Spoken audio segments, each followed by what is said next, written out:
Hey everyone, welcome back to my channel Wangxian channel fiction with fujoshi. तो कैसे हो आप सब? आई होप कि आप सब अच्छे होंगे और अपना ख्याल रख रहे होंगे। तो आइए हमारी स्टोरी माय कोल्ड हस्बैंड के पार्ट 3 को स्टार्ट करते हैं। वैसे तो ये पार्ट लास्ट होने वाला था, लेकिन कुछ इशू की वजह से मैं पिछला पार्ट थोड़ा लोग नहीं डाल पाने की वजह से अब इसके मुझे जहाँ तक लगता है 4 पार्ट्स होंगे। अभी मैं रिकॉर्डिंग करने बैठ रही हूँ, देखती हूँ कितना लंबा पार्ट रिकॉर्ड कर पाती हूँ।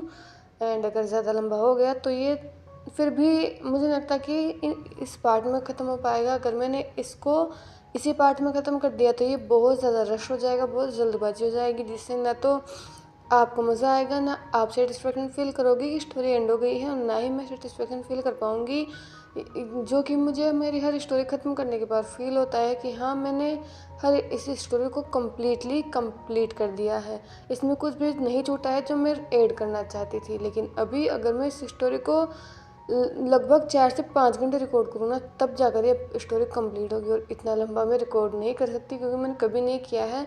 मैं ज़्यादा से ज़्यादा 2-2.5 घंटे रिकॉर्ड कर सकती हूँ। बैठी हूँ, पता नहीं कब तक रिकॉर्ड कर पाऊँगी। तो आइए स्टोरी स्टार्ट करते हैं। ज़्यादा बातें नहीं करते, लेकिन उससे पहले उन लोगों को जिन्होंने पिछले पार्ट पर कमेंट किया है, वीडियो को लाइक किया है एंड अपने दोस्तों के साथ शेयर किया है, उनका मेरा दिल से शुक्रिया।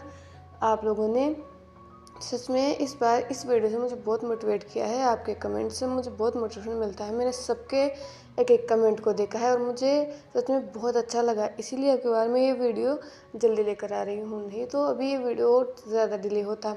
लेकिन आप लोगों के कमेंट की वजह से ये वीडियो जल्दी आ रहा है। और उन लोगों ने जिन लोगों ने अपने थॉट्स मेरे साथ शेयर किए हैं, स्पेशली 2 पर्सन हैं जिन्होंने अपने थॉट्स मेरे साथ शेयर किए हैं कि उनको स्टोरीज़ कैसी चाहिए या फिर उनके थॉट्स क्या है स्टोरीज़ को लेकर, तो उनके लिए thank you so much. Please आप सब भी अपने थॉट्स शेयर क्या कीजिए। थॉट्स शेयर करने से मुझे आपकी सोच का पता चलता है कि आपको स्टोरी कैसी लग रही है।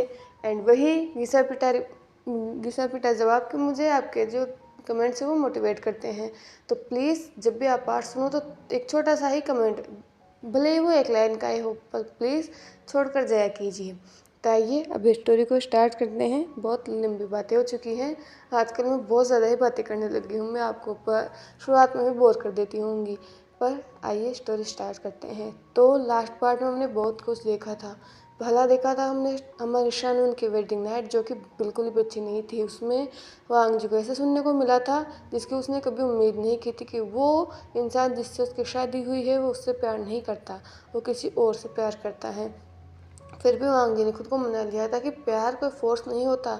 अगर वो विंग को खुद से प्यार करने के लिए फोर्स भी करेगा तो भी कोई फ़ायदा नहीं होगा, क्योंकि विंग यीफे से प्यार करता है।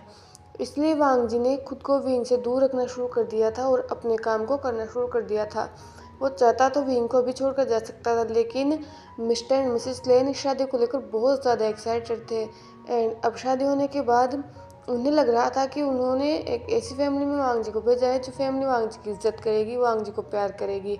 और वांग जी अपने पेरेंट्स की इस खुशी को अभी इतनी जल्दी तोड़ना नहीं चाहता था, क्योंकि वो जानता है उसकी माँ बीमार रहती है। अगर वो इतनी बड़ी न्यूज़ अपनी माँ को देगा कि वो विंग से डिवोर्स ले रहा है, तो ये बात सिर्फ उनके घरों में, वो 2 घरों में इस बात से फ़र्क नहीं पड़ेगा, बल्कि पूरे मीडिया पर ये बात चलेगी। और उसके बाद वांग जी को क्या क्या फेस करना पड़ेगा ये वांग जी बहुत अच्छी तरह से जानता है, उसने देखा है। इसीलिए उसने थोड़ा सा टाइम लिया है ताकि वो बाद में कह सके कि उन दोनों का रिलेशनशिप चला नहीं, इसीलिए वो डिवोर्स ले रहे हैं। इसलिए वांग जी ने विंग से 2 या 3 महीने का टाइम मांगा था। और पर विंग बहुत गुस्से में था, या कहे कि वो वांग जी से नफरत ही करने लगा था। इसलिए वांग जी की छोटी छोटी चीज़ें उसे परेशान करती थी, जैसा कि वांग जी कॉफ़ी लाना तक उसे पसंद नहीं था, इसलिए उसने उस कॉफ़ी को गिरा भी दिया था। पर इससे वांग जी को हर्ट हुआ था, लेकिन उसने विंग के सामने नहीं दिखने दिया कि उसे हर्ट हुआ था। वो विंग के सामने खुद को कमज़ोर नहीं बता सकता। ये नहीं बता सकता कि वो ओमेगा है तो वो कमज़ोर है, नहीं, वो वीक नहीं है, वो अपने लिए स्टैंड ले सकता है। उसके बाद टाइम बीत रहा था और अब उनकी शादी को लगभग 2 से 3 हफ्ते हो चुके थे, 1 महीना पूरा हो चुका था। और फिर वेंचिंग आई थी शादी के कार्ड्स लेकर अपने भाई के, जहाँ पर एक बहुत ग्रैंड पार्टी होने वाली थी। वहाँ पर वो सभी को इनवाइट करने आई थी। उसमें आई थी विंग की गर्लफ्रेंड यीफी, जो कि वांग जी को जैसा कि नीचे दिखाना चाहती थी। वो उससे ये कहकर को विंग का ख्याल रखती है, वो और विंग बहुत क्लोज हैं। ये कहकर वो वांग जी को नीचा दिखाना चाहती थी, लेकिन वांग जी एक ऐसा पर्सन नहीं है जो बिना किसी गलती के, बिना किसी बात के अपने प्राइड को झुकने दे। तो इसीलिए उसने भी यीफे को अच्छा खासा जवाब दिया था। उसके बाद हमें पता चला था कि शुयंग वांग से बात कर रहा था गार्डन में। शुरुआत में तो हमें पता नहीं था कि आखिर वो बातें क्या हो रही थी, लेकिन शुयंग ने वांग जो हक किया था और ये चीज़ें वी ने अपने रूम की खिड़की से देखी थी और उसे पता नहीं क्यों पर बुरा लगा था। उसे नहीं पसंद आया उस वांग जी किसी और को टच करने दे रहा है खुद को, या फिर शुयंग वांग जी को हक कर रहा है, ये उसे पसंद नहीं आया। इसलिए जब वांग जी वापस आया तो उसने खुद को बहुत कंट्रोल करने की कोशिश की, लेकिन वो खुद को कंट्रोल नहीं कर पाया और वो वांग जी से कुछ ऐसे सवाल पूछ बैठा जो शायद उसे नहीं पूछने चाहिए थे, जिस पर शायद वांग जी ने उसे यह दे ही नहीं रखा है। वांग जी का मानना है कि जब वीइंग ने वांग जी को हक नहीं दे रखा उसकी पर्सनल लाइफ में जाने का, तो वीइंग कौन होता है उसकी पर्सनल लाइफ में जाने वाला। इसीलिए उन दोनों के बीच फिर से एक झगड़ा हुआ था और इस बार वांग जी रूम और वो घर छोड़ गया था। हालांकि वो कब तक गया था ये तो वीइंग को पता नहीं था। उसे लगा था शायद वांग जी वापस आ जाएगा, लेकिन एक हफ्ता होने के बाद वांग जी वापस नहीं आया था। वो जल्दी ही ऑफिस में काम करता और उस ऑफिस में सो जाता था। और ये बात वांग जी ने मिस्टर वी को बताई थी कि उसके पास एक बहुत इंपॉर्टेंट प्रोजेक्ट आया है तो उसे काम करना होगा, इसलिए एक हफ्ते तक वो घर नहीं आ सकता। लेकिन ये सच्चाई नहीं थी। सच्चाई थी वांग जी विंग का फेस नहीं देखना चाहता था। वो बार बार खुद को हर्ट नहीं करना चाहता था, वो बार बार खुद की इंसल्ट नहीं झेलना चाहता था। इसलिए उसने सोच लिया था कि इस पार्टी में वो अपने पेरेंट्स के साथ चला जाएगा एंड एक महीने अपने पेरेंट्स के साथ रुकने के बाद वो डिवोर्स पेपर विंग के यहाँ भेज देगा। उसके बाद विंग उन डिवोर्स पेपर साइन कर अपने प्यार अपनी ओमेगा यीफे से शादी करके खुश रहे और वांग जी फ्री हो जाएगा। और अब वो दिन आ चुका था जब उस पार्टी में जाना था। पार्टी से पहले शुएंग विंग के पास गया था और उसने उसे बताया था कि वांग जी का दोस्त जिसका नाम शाओशन चैन था वो अब शुएंग का ओमेगा या फिर कहे शुएंग का बॉयफ्रेंड है। और ये बात जब विंग को पता चली थी तो शौक लगा था। ये शौक क्यों लगा था ये तो शुएंग को नहीं पता, लेकिन विंग को शौक लगा था। उसके बाद विंग ऑफिस से निकल चुका था और विंग अपने घर आ चुका था। विंग अच्छे से तैयार हुआ। वो पता नहीं क्यों पर शायद किसी को दिखाना चाहता था, शायद वो यीफे थी जिसे वो दिखाना चाहता था कि वो कितना ज़्यादा हैंडसम है, पता नहीं। पर उसके बाद वो तैयार हो चुका था। जब वो नीचे आया तो उसने देखा कि Mr and Mrs Wei hall में खड़े थे और उसका ही वेट कर रहे थे। विंग ने जब अपने पेरेंट्स को देखा तो उसने साई किया। उसके बाद वो नीचे गया और उसने कहा, माँ बाबा आप तैयार हो। ये सुनकर मिसिस वी और मिस्टर वी ने बस नोट किया। उसके बाद वे फैमिली वहाँ से निकल चुकी थी। तभी विंग ने हेजिटेट करते हुए अपने फादर से पूछ लिया, जो कि अब वो घर से बाहर निकल चुके थे। विंग ने हेजिटेट करते हुए पूछा, फादर क्या वांग जी पार्टी में आने वाला है, उसने आपको फ़ोन किया था। ये सुनकर मिस्टर वी ने विंग की तरफ देखते हुए बिना देखे ही कहा, वो पार्टी में आने वाला है, उसने मुझे फ़ोन किया था। अगर तुम अपनी जिम्मेदारी समझते तो शायद वो तुम्हें फ़ोन करता, ना कि मुझे। ये बोलकर मिस्टर वी मिसेस वी के साथ दूसरी गाड़ी में बैठ चुके थे और विंग की ये सुनकर मुट्ठियाँ बिछ चुकी थी। उसके बाद विंग अपनी गाड़ी में बैठा और वी फैमिली का एक काफिला निकल चुका था, जिसमें 2 कारें, एक कार विंग की थी और एक कार मिस्टर वी की थी। उन दोनों कारों के पीछे 3 कारें थी और आगे भी 3 कार सिक्योरिटी 3 कारें थी और ये वी फैमिली निकल चुकी थी पार्टी के लिए। वहीं दूसरी तरफ एक डार्क रूम जो कि जिसमें से कहीं पर भी कोई भी उजाला आ ही नहीं रहा था, उसमें 2 पर्सन खड़े हुए थे जिनके फेस भी विजिबल नहीं थे कि वो कौन थे। तभी उनमें से एक फीमेल ने कहा, जो मैंने कहा वो हो गया। मुझे कोई भी लापरवाही नहीं चाहिए क्योंकि मैं बहुत दिन हो गए हैं मुझे देखते हुए, अब मैं और ज़्यादा इंतज़ार नहीं कर सकती।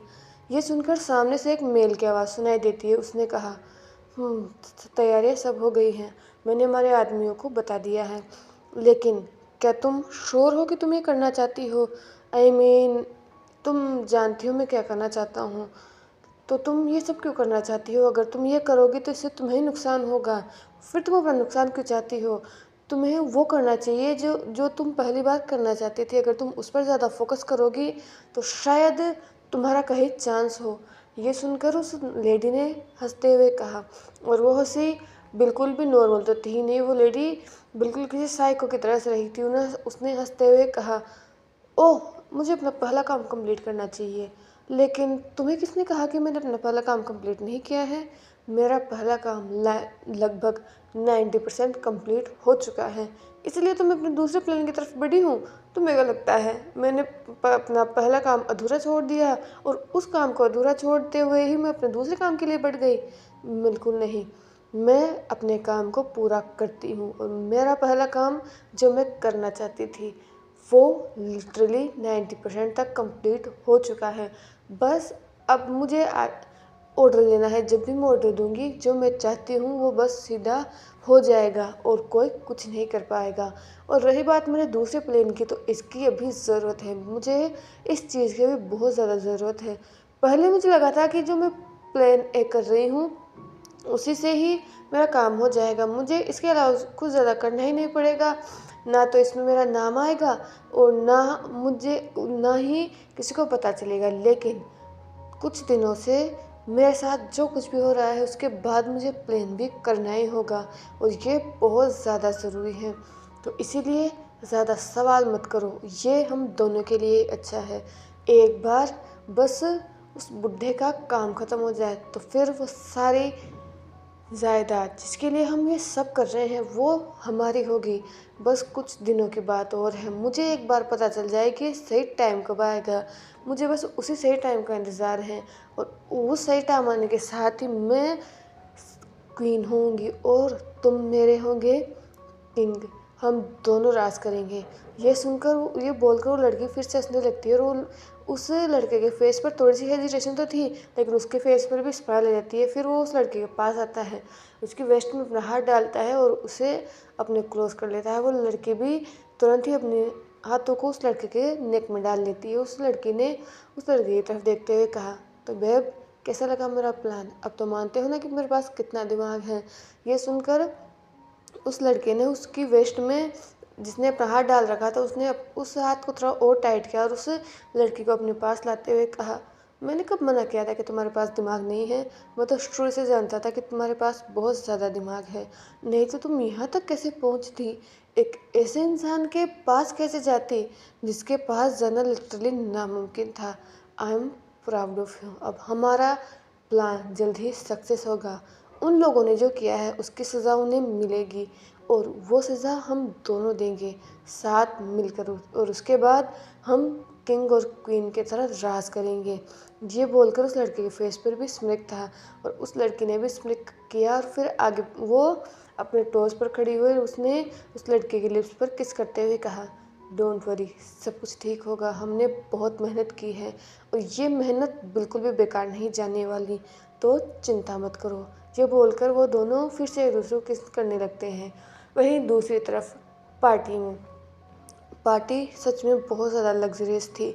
वैसे तो चाइना की रिचेस्ट फैमिली में से रिचेस्ट फैमिली वी फैमिली थी और उसके बाद थी जिन फैमिली। अगर बिजनेस वर्ल्ड में किन्हीं दो फैमिलीज़ की पार्टी फेमस थी तो वो थी जिन फैमिली की और वी फैमिली की, क्योंकि इस पार्टी में लिटरली उन्हें सब कुछ देखने को मिलता है, लग्जरी से लेकर एक्सपेंसेस तक सब कुछ उन्हें देखने को मिलता है। जिन फैमिली भी अपनी अमीरी के लिए बहुत फेमस है या फिर कहे वो अपनी अमीरी दिखाने के लिए बहुत फेमस है, लेकिन वो भी बहुत बड़े बिजनेसमैन है, शुरू से ही एक अमीर फैमिली से बिलोंग करते हैं। और अभी वेंस की पार्टी को देखकर सभी लोग यही कह सकते थे, ये 5 फैमिलियाँ बहुत ज़्यादा स्ट्रॉन्ग हैं और इनके कनेक्शन भी एक दूसरे के साथ है। और ये सिर्फ अभी से नहीं बल्कि ये कनेक्शन पीढ़ियों से हैं एंड किसी ने एक दूसरे को अभी तक कोई धोखा नहीं दिया है। ना तो वेन फैमिली ने कभी धोखा दिया, ना जिन फैमिली ने कभी धोखा दिया।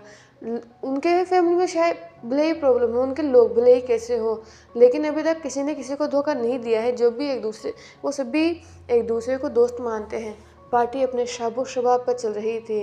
वेंस के जितने भी बड़े बड़े बिजनेस पार्टनर्स थे वो आए हुए थे, बहुत सारे सेलिब्रिटीज़ आए हुए थे, क्योंकि वेंशु एक एक्टर है तो उसके जो को एक्टर्स है जिन्होंने उनके साथ काम किया है या फिर इंडस्ट्री के और भी बहुत सारे लोग थे जो आए हुए थे। और साथ ही कुछ और भी लोग आए हुए थे जो छोटे मोटे बिजनेस करते थे या फिर जिन्होंने अभी तक बिजनेस वर्ल्ड में बड़े बिजनेस वर्ल्ड में कदम रखा था। बहुत सारे लोग आए हुए थे, बहुत कुछ वेंस के रिश्तेदार भी थे, इसीलिए जो पार्टी हॉल था वो भरा हुआ था। सभी लोगों ने एक्सपेंसिव ड्रेसेस पहन रखी थी। जितने भी वुमेन्स थी उन्होंने बहुत ही एक्सपेंसिव और ब्यूटीफुल ड्रेसेस पहन रखी थी और मैन भी, अल्फ़ा भी अपने पूरे अटायर में थे। वो भी अपनी डोमिनेंस दिखाने की कोशिश कर रहे थे। जितने भी छोटे बिजनेसमैन थे वो बड़े बिजनेसमैन से बात कर रहे थे, उन्हें अपने साथ प्रोजेक्ट करने के लिए उनसे बातें कर रहे थे ताकि उनके साथ भी वो प्रोजेक्ट कर सकें। जो बड़े बिजनेसमैन हैं वो अपने लेवल के बिजनेसमैन के साथ बातें कर रहे थे। इसी तरह लोग पार्टी को एंजॉय कर रहे थे, कोई खाना खा रहा था, कोई ड्रिंक कर रहा था। ऐसे ही पार्टी एंजॉय की जा रही थी। लेकिन अभी भी सबसे बड़े गेस्ट का वेट कर रहे थे सभी लोग, जो कि अभी तक आया नहीं था। वहीं दूसरी तरफ वांग जी जो पहले ही आ चुका था। उसे वैसे तो मिस्टर वी ने वांग ने जब फ़ोन करके सुबह मिस्टर वी को ये कहा था कि वो सीधा पार्टी में जाएगा, तब मिस्टर वी ने वांग जी से कहा था कि वांग जी अकेला पार्टी में क्यों जा रहा है, वो शाम को यहाँ पर आ सकता है, उसके बाद तैयार होकर वो पार्टी में उनके साथ ही जा सकता है। आखिरकार वो वी फैमिली का सन इन लॉ है। लेकिन वांग जी के साथ विंग जिस तरह से बात करता है, जो रिस्पेक्ट विंग वांग जी को देता है, वो देखकर तो वांग जी को नहीं लगा कि उसे वी फैमिली के सन इन लॉ की हैसियत से वहाँ पर जाना चाहिए। क्योंकि अगर कोई इंसान आपको पसंद नहीं कर रहा है, विंग वांग जी को पसंद नहीं करता है, तो एक न एक दिन इस रिलेशनशिप को एंड होना ही है। विंग एक न एक दिन इस रिलेशनशिप को एंड कर ही देगा। तो फिर फालतू ही मीडिया की नज़रों में आने में क्या मज़ा, जब एक दिन हार्शली इस रियलिटी को वांग जी को एक्सेप्ट करना होगा कि उसकी जगह वहाँ नहीं है। उसकी जगह यिफे, उसकी जगह वहाँ जो जगह है वो यिफे की है। विंग यिफे से प्यार करता है। आज से कुछ महीने बाद इस फ्लैश लाइट में, इस लेम लाइट में विंग और यिफे दिखेंगे जो एक ब्यूटीफुल कपल की तरह रहेंगे। तो वांग जी कुछ समय के लिए ही क्यों अपना दिल तोड़े, जब भी फिर वो बाद में यिफे और विंग को देखेगा तो उसे हर्ट होगा। तो वो ही नहीं चाहता था, इसलिए उसने मिस्टर वी को बहाना बनाकर मना कर दिया। और अब वो यहाँ पर आ चुका था। जब वो यहाँ आया था तो पहले वो अकेला ही था, सिर्फ वेंडिंग था जो उसे वहाँ पर जानता था। उसके बाद उसके पेरेंट्स भी आ गए। उसके पेरेंट्स आने के बाद शाओ शिनचेन आ गया और शाओ शिनचेन के बाद धीरे धीरे शाओ शिनचेन के पीछे पीछे शुएंग आ गया। शुएंग के साथ हो सांग और ऑफ कोर्स यिफे तो वहाँ थी, लेकिन वो उस ग्रुप से अलग थी, वो वेंचिंग के साथ थी। वहीं शुएंग बार बार शाओ शिनचेन से फ्लर्ट कर रहा था मिस्टर एंड मिसेस लेन के सामने ही। लेकिन मिस्टर एंड मिसेस लेन बस मुस्कुरा रहे थे और वांग जी भी उनसे नॉर्मली बात करने की कोशिश कर रहा था। लेकिन उसे कुछ अजीब सा फील हो रहा था, जैसे कुछ होने वाला है, जैसे कुछ तो गड़बड़ होने वाली है। उसे ये भी नहीं पता कि क्या होने वाला है, पर कुछ उसे अंदर से ही फील हो रहा था। और सबसे बड़ा डर था कि वो विंग को फेस नहीं करना चाहता था। लेकिन एक हफ्ते तक दूर रहने के बाद अब वांग जी को पता था कि उसे कहीं ना कहीं विंग को फेस करना ही होगा। तो वो खुद को प्रिपेयर करने की कोशिश कर रहा था कि जब विंग आए तो उससे उससे फेस करने के लिए तैयार रह सके। क्योंकि वांग जी थक चुका है विंग से लड़ते लड़ते, विंग से झगड़ते झगड़ते, विंग के उन इल्ज़ामों को सही करते करते वांग जी थक चुका है। वांग जी विंग से लड़ना ही नहीं चाहता है, वो विंग के सामने नहीं जाना चाहता है। वो यही सब सोच रहा था। तभी वो जो पार्टी चल रही थी, वो पार्टी एकदम से शांत हो जाती है और सबकी नज़र उस मेन गेट पर चली जाती है, जहाँ पर लगभग 6 से 8 एक्सपेंसिव कार्स आकर रुकती थी। और सभी को अंदाज़ा हो गया था कि इन कारों में कौन होगा। सबसे पहले चाइना का टॉप मोस्ट बिजनेसमैन, जिसकी अभी अभी शादी हुई थी और जिसका हस्बैंड पहले ही यहाँ पर आ चुका था, वीवो शन अपनी कार से नीचे उतरा था। अपनी कार से नीचे उतरने के बाद विंग अपने पेरेंट्स की कार के पास गया और उसने अपने पेरेंट्स की कार का डोर ओपन किया। उसमें से पहले मिस्टर वी नीचे उतरे, फिर मिस्टर वी ने मिसेस वी को अपना हाथ दिया।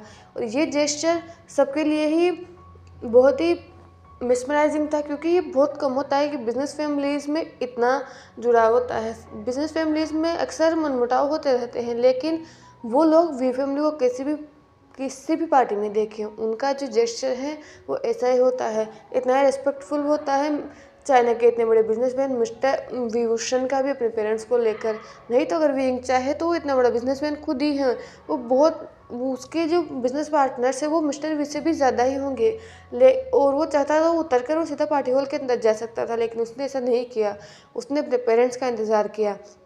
और सभी लोग एक चीज़ और देखना चाहते थे कि कहीं वांग जी को जिन लोगों ने देख लिया था, तो वांग जी एक ऐसी जगह पर खड़ा था जिससे लोग उसे कम देख पाए, क्योंकि वांग जी को अटेंशन बिल्कुल पसंद नहीं है। वो सिर्फ यहाँ इसलिए आया था क्योंकि वो सो कॉल्ड वी फैमिली का सन इन लॉ है और उसकी जिम्मेदारी है इस पार्टी को अटेंड करना। और इस सो कॉल्ड जिम्मेदारी को निभाने के लिए वांग जी यहाँ पर आया था। वो पहले ही आ चुका था।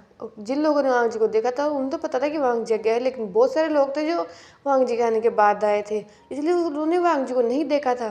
तो वो लोग हम एक्सपेक्ट कर रहे थे कि विंग एक और डोर खोलेगा और उसमें से उसका स्पाउस बाहर निकलेगा, लेकिन ऐसा कुछ नहीं हुआ।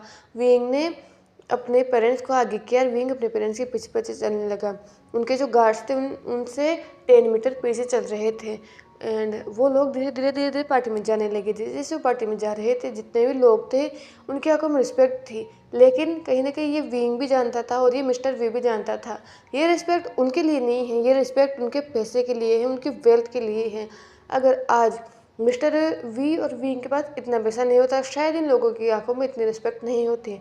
वैसे भी आज की जो दुनिया है उसमें इंसान के स्वभाव के, इंसान का नेचर कैसा है, इंसान वो खुद इंसान कैसा है, इसकी कोई वैल्यू नहीं होती। आपके पास पैसा होना चाहिए। आज की दुनिया में सिर्फ पैसा सब कुछ होता है, और ये बात मिस्टर वी से अच्छा और कोई नहीं जानता। इसीलिए वो अपने उसी कोल्ड फेज के साथ, जो कि उनका बिजनेस वर्ल्ड में फेमस है।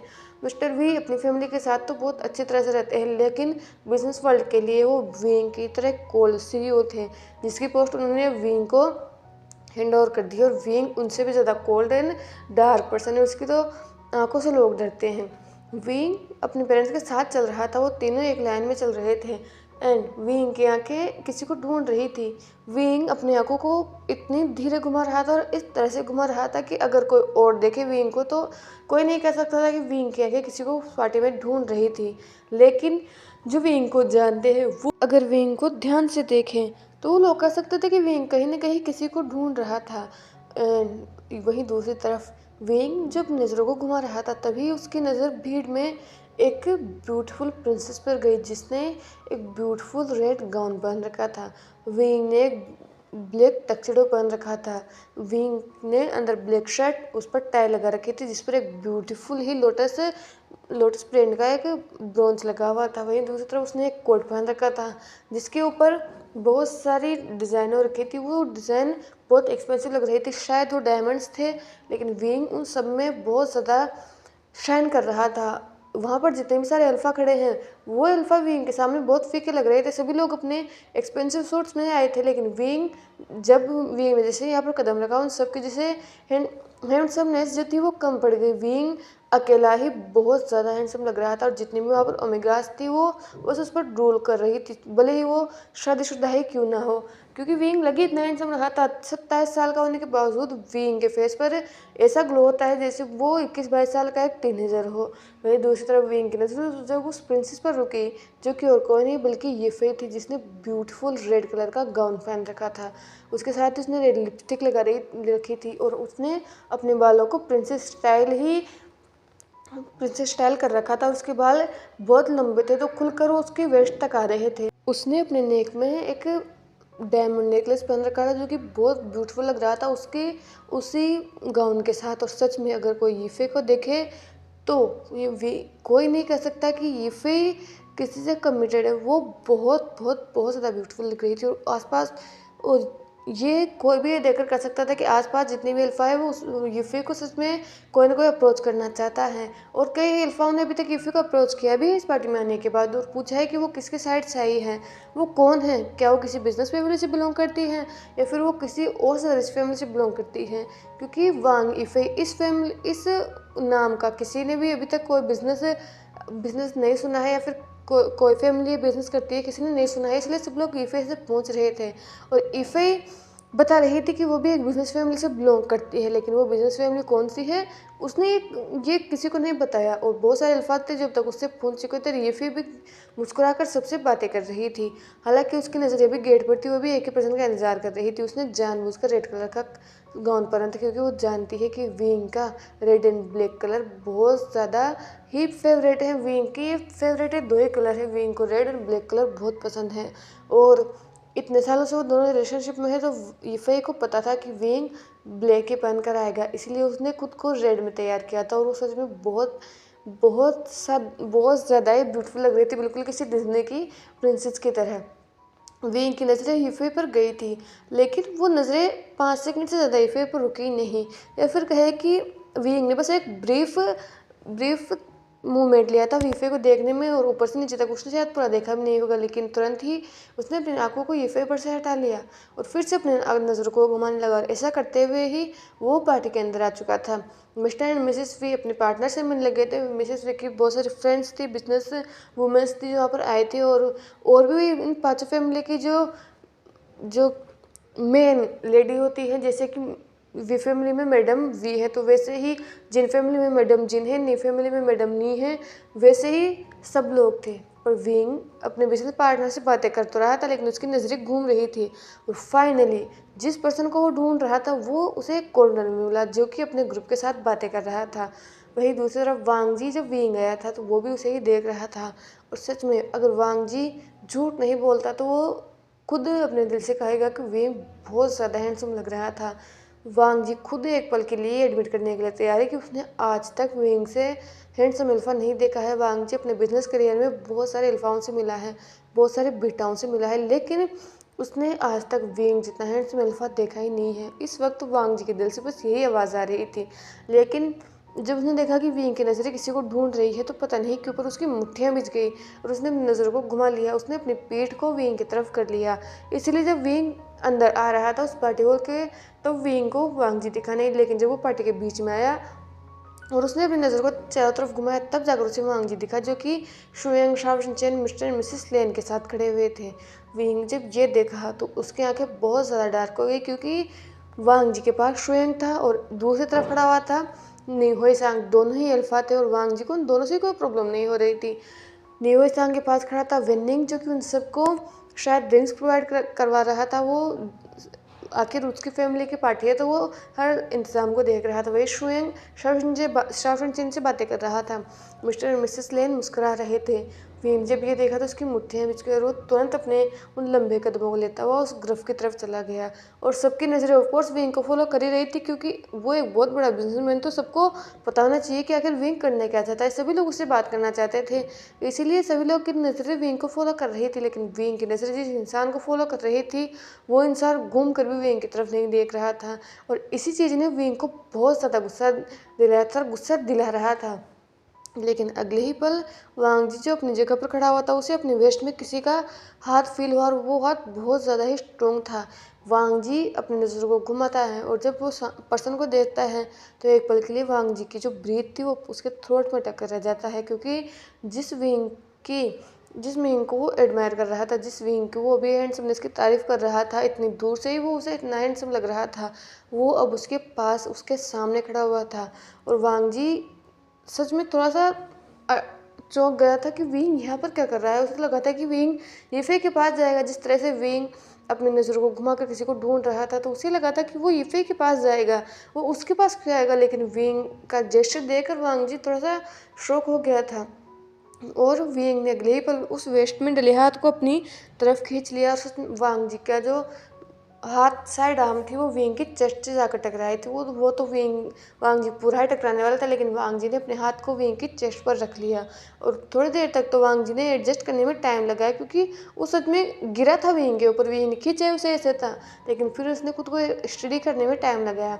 और फिर उसने विंग की तरफ घूर कर विस्पर करते हुए कहा, तुम्हारा दिमाग खराब हो गया, कर क्या रहे हो तुम। ये सुनकर विंग ने घूर कर वांग जी की तरफ देखते हुए कहा, तुम्हें नहीं लगता कि अगर तुम्हारा हस्बैंड पार्टी में आया है तो तुम्हें उसकी तरफ देखना चाहिए, या फिर एंट्रेंस पर मुझे देखने के बाद तुम्हें मेरे पास आना चाहिए। तुम वी फैमिली के सन इन लॉ हो, तुम मेरे हस्बैंड हो, क्या तुम भूल गए थे। ये सुनकर एप्पल के लिए वांग जी स्ट्रोक हो चुका था। विंग की जो आवाज़ थी वो बहुत ज़्यादा हस्की और बहुत ज़्यादा डार्क लग रही थी। ऊपर से विंग वांग जी के ईयर्स में विस्पर कर रहा था। वांग जी की पूरी बॉडी जो शिवर कर रही थी। अब ये शिवर डर की वजह से था, क्योंकि विंग की आवाज़ बहुत डार्क थी, या फिर किसी और चीज़ की वजह से वांग जी को नहीं पता, लेकिन उसकी पूरी बॉडी शिवर कर रही थी। वही दोस्तों फिर से वांग जी ने खुद को ठीक किया और विंग की तरफ देखते हुए कहा, क्यों, तुम्हें क्या फ़र्क पड़ता है अगर मैं तुम्हारा हस्बैंड हूँ या नहीं। वैसे भी बाहर आकर बाहर के लोगों को दिखाने में मुझे कोई शौक नहीं है कि हम दोनों हस्बैंड एंड हस्बैंड है। वैसे भी घर पर तो तुम मुझे अपना हस्बैंड मानते नहीं हो, तो फिर यहाँ दिखाने की ज़रूरत क्या है।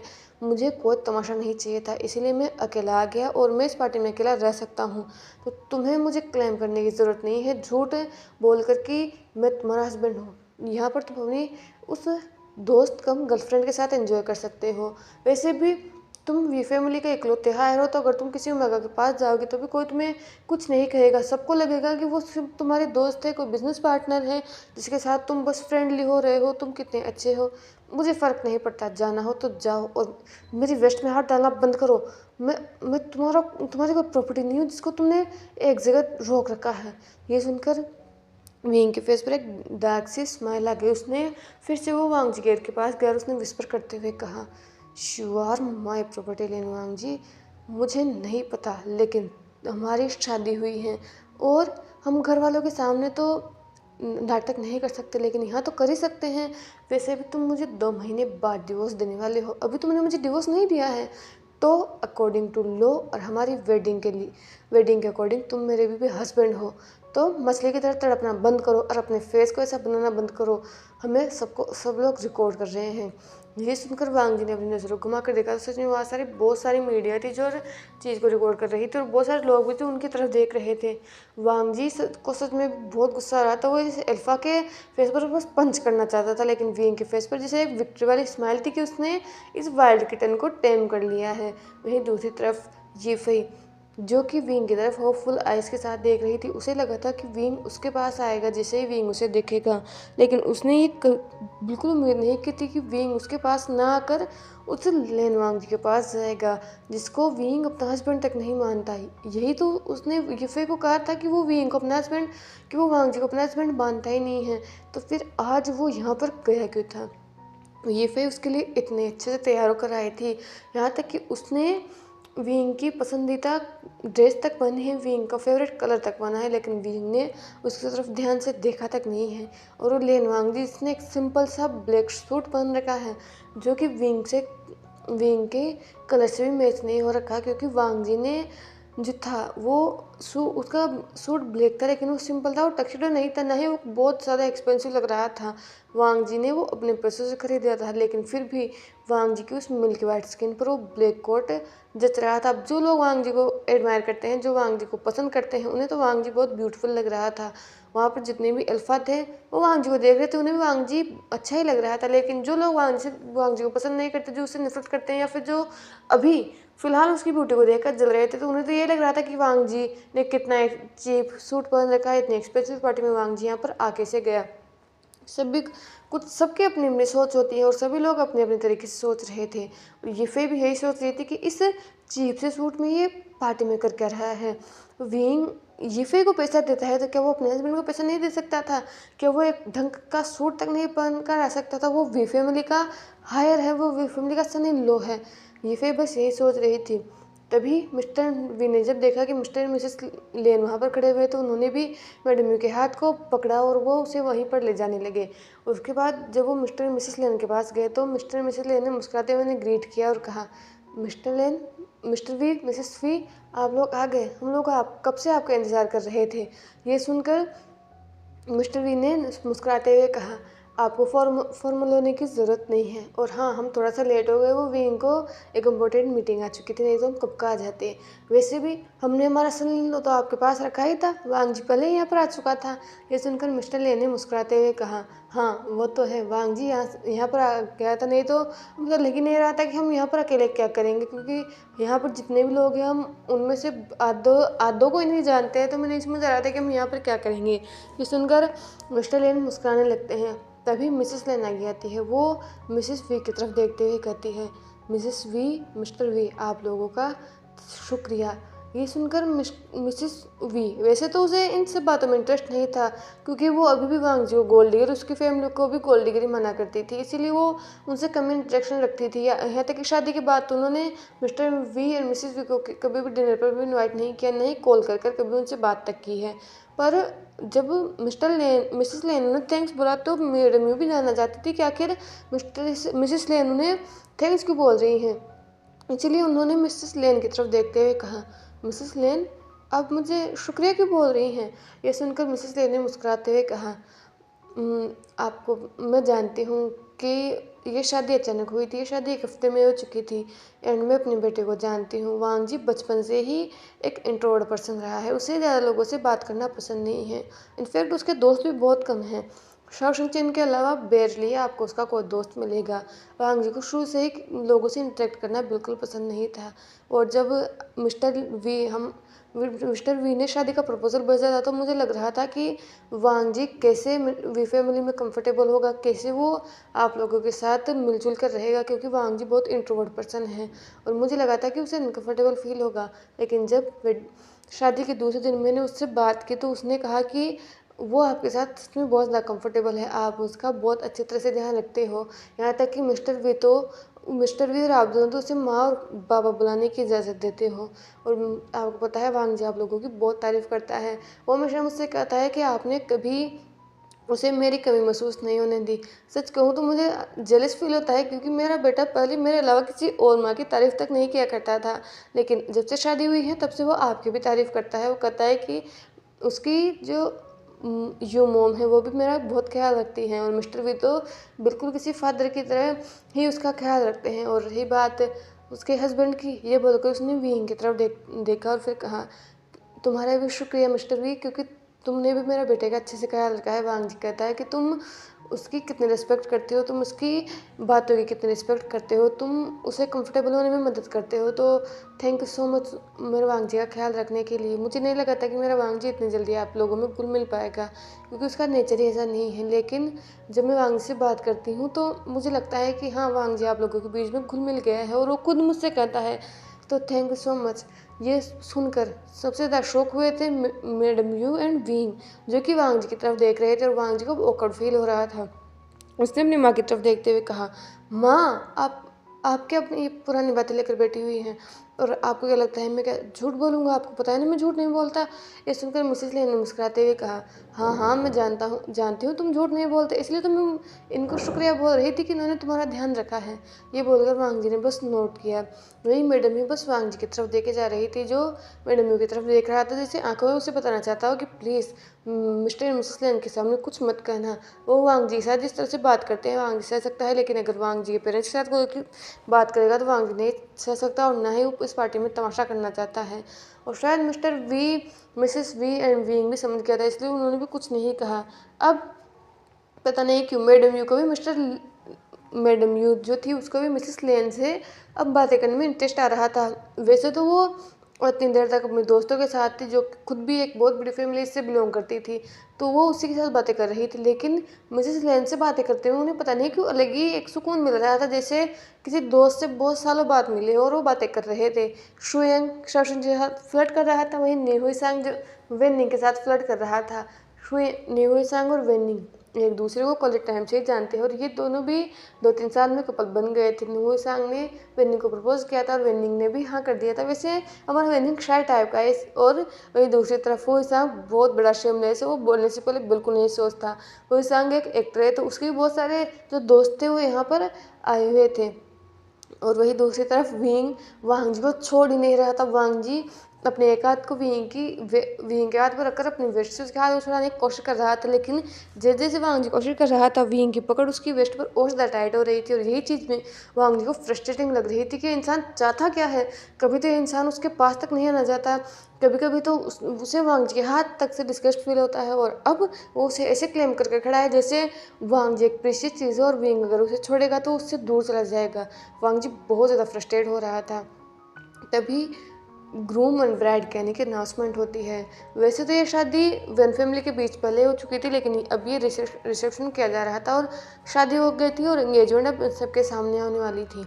ब्राइड और ग्रूम आ चुके थे और तब उनके एंगेजमेंट सेरेमनी शुरू हो चुकी थी, लेकिन ये फई जो कि वेंचिंग के पास ही खड़ी हुई थी, वो बस विंग और वांग जी को देख रही थी। वो देख सकती थी कि विंग का हाथ कैसे वांग जी की वेस्ट में था। रही चीज़ जो हर्ट कर रही थी, ये चीज़ उसकी आंखों में साफ साफ दिख रही थी कि विंग इतनी जल्दी उसे भूल गया। वो 7 साल से रिलेशनशिप में है, और वो अपने सो कॉल्ड हस्बैंड के लिए क्या यीफे को भूल गया। यीफे ने विंग से ये उम्मीद नहीं की थी, और ये कहीं ना कहीं वेंचिंग देख सकते थे कि हाँ, उसे भी पता है कि यीफे और विंग एक दूसरे से कितना प्यार करते हैं, लेकिन आज विंग जो है वो अलग ही एक्टिंग कर रहा है, वो जैसे यीफे पर ध्यान ही नहीं दे रहा है। यही चीज़ वेंचिंग को भी पसंद नहीं आ रही थी। एंगेजमेंट सेरेमनी होने के बाद अब सभी लोग ग्रूम और ब्राइड को ब्लेसिंग्स दे रहे थे, बहुत सारे गिफ्ट दे रहे थे। तो ऐसे ही एक एक करके सबका नंबर आते हुए अब वी फैमिली का नंबर आ चुका था। वी फैमिली का गिफ्ट देने के लिए मिस्टर एंड मिसेस वी ने विंग और वांग जी को भेजा था।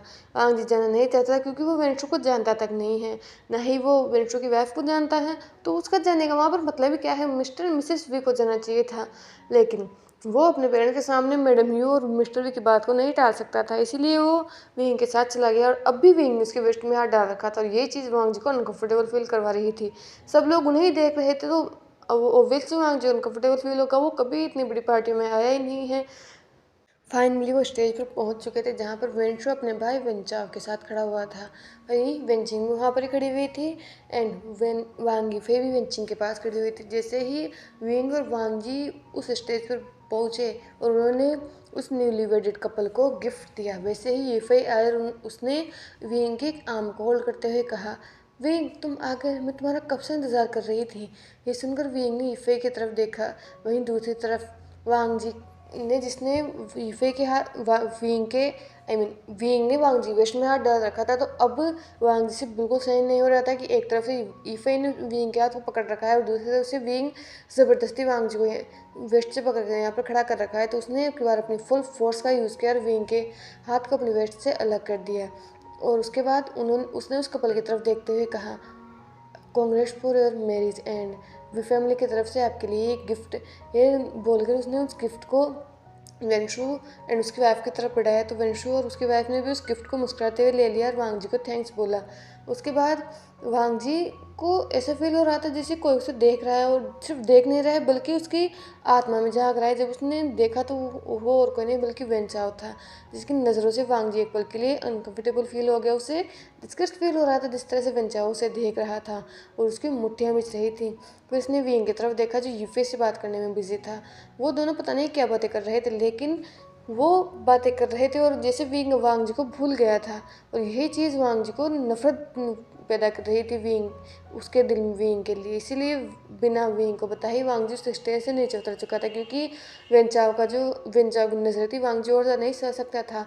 उसके बाद अब वांग जी अपने ग्रुप के पास वापस जा चुका था। वही दूसरी तरफ वीफे ने जब देखा कि वांग जी वहाँ से जा चुका है, तो वो उसने विंग के हाथ को पकड़ा और वो वहाँ से उस विंग को खींचते हुए बस वहाँ से ले जा चुकी थी। और अब वांग जी अपनी ग्रुप के साथ बातें कर रहा था और अब बहुत सारे लोग वहाँ पर आ चुके थे जो कि शुएंग के भी दोस्त थे, शाओशन जिन के दोस्त थे, वो बहुत सारे लोग वहाँ पर थे। और वांग जी कंफर्टेबल उनके साथ बातें कर रहा था विंग के साथ, उसे बहुत ज़्यादा अनकंफर्टेबल फील हो रहा था। सभी लोग अपने अपने अपनी अपनी पार्टी एंजॉय करने में बिजी थे, लेकिन किसी ने ये ध्यान नहीं दिया कि वहाँ पर एक पिलर पर एक बहुत ही ब्यूटीफुल कैंडल जली हुई थी, लेकिन वो कैंडल जो थी वो एक पर्दे के पास लगी हुई थी एंड हवा चलने की वजह से वो कैंडल की जो आग थी वो उस पर्दे पर लग चुकी थी और धीरे धीरे धीरे धीरे वो पर्दे से बढ़ती हुई वो छत पर लगी।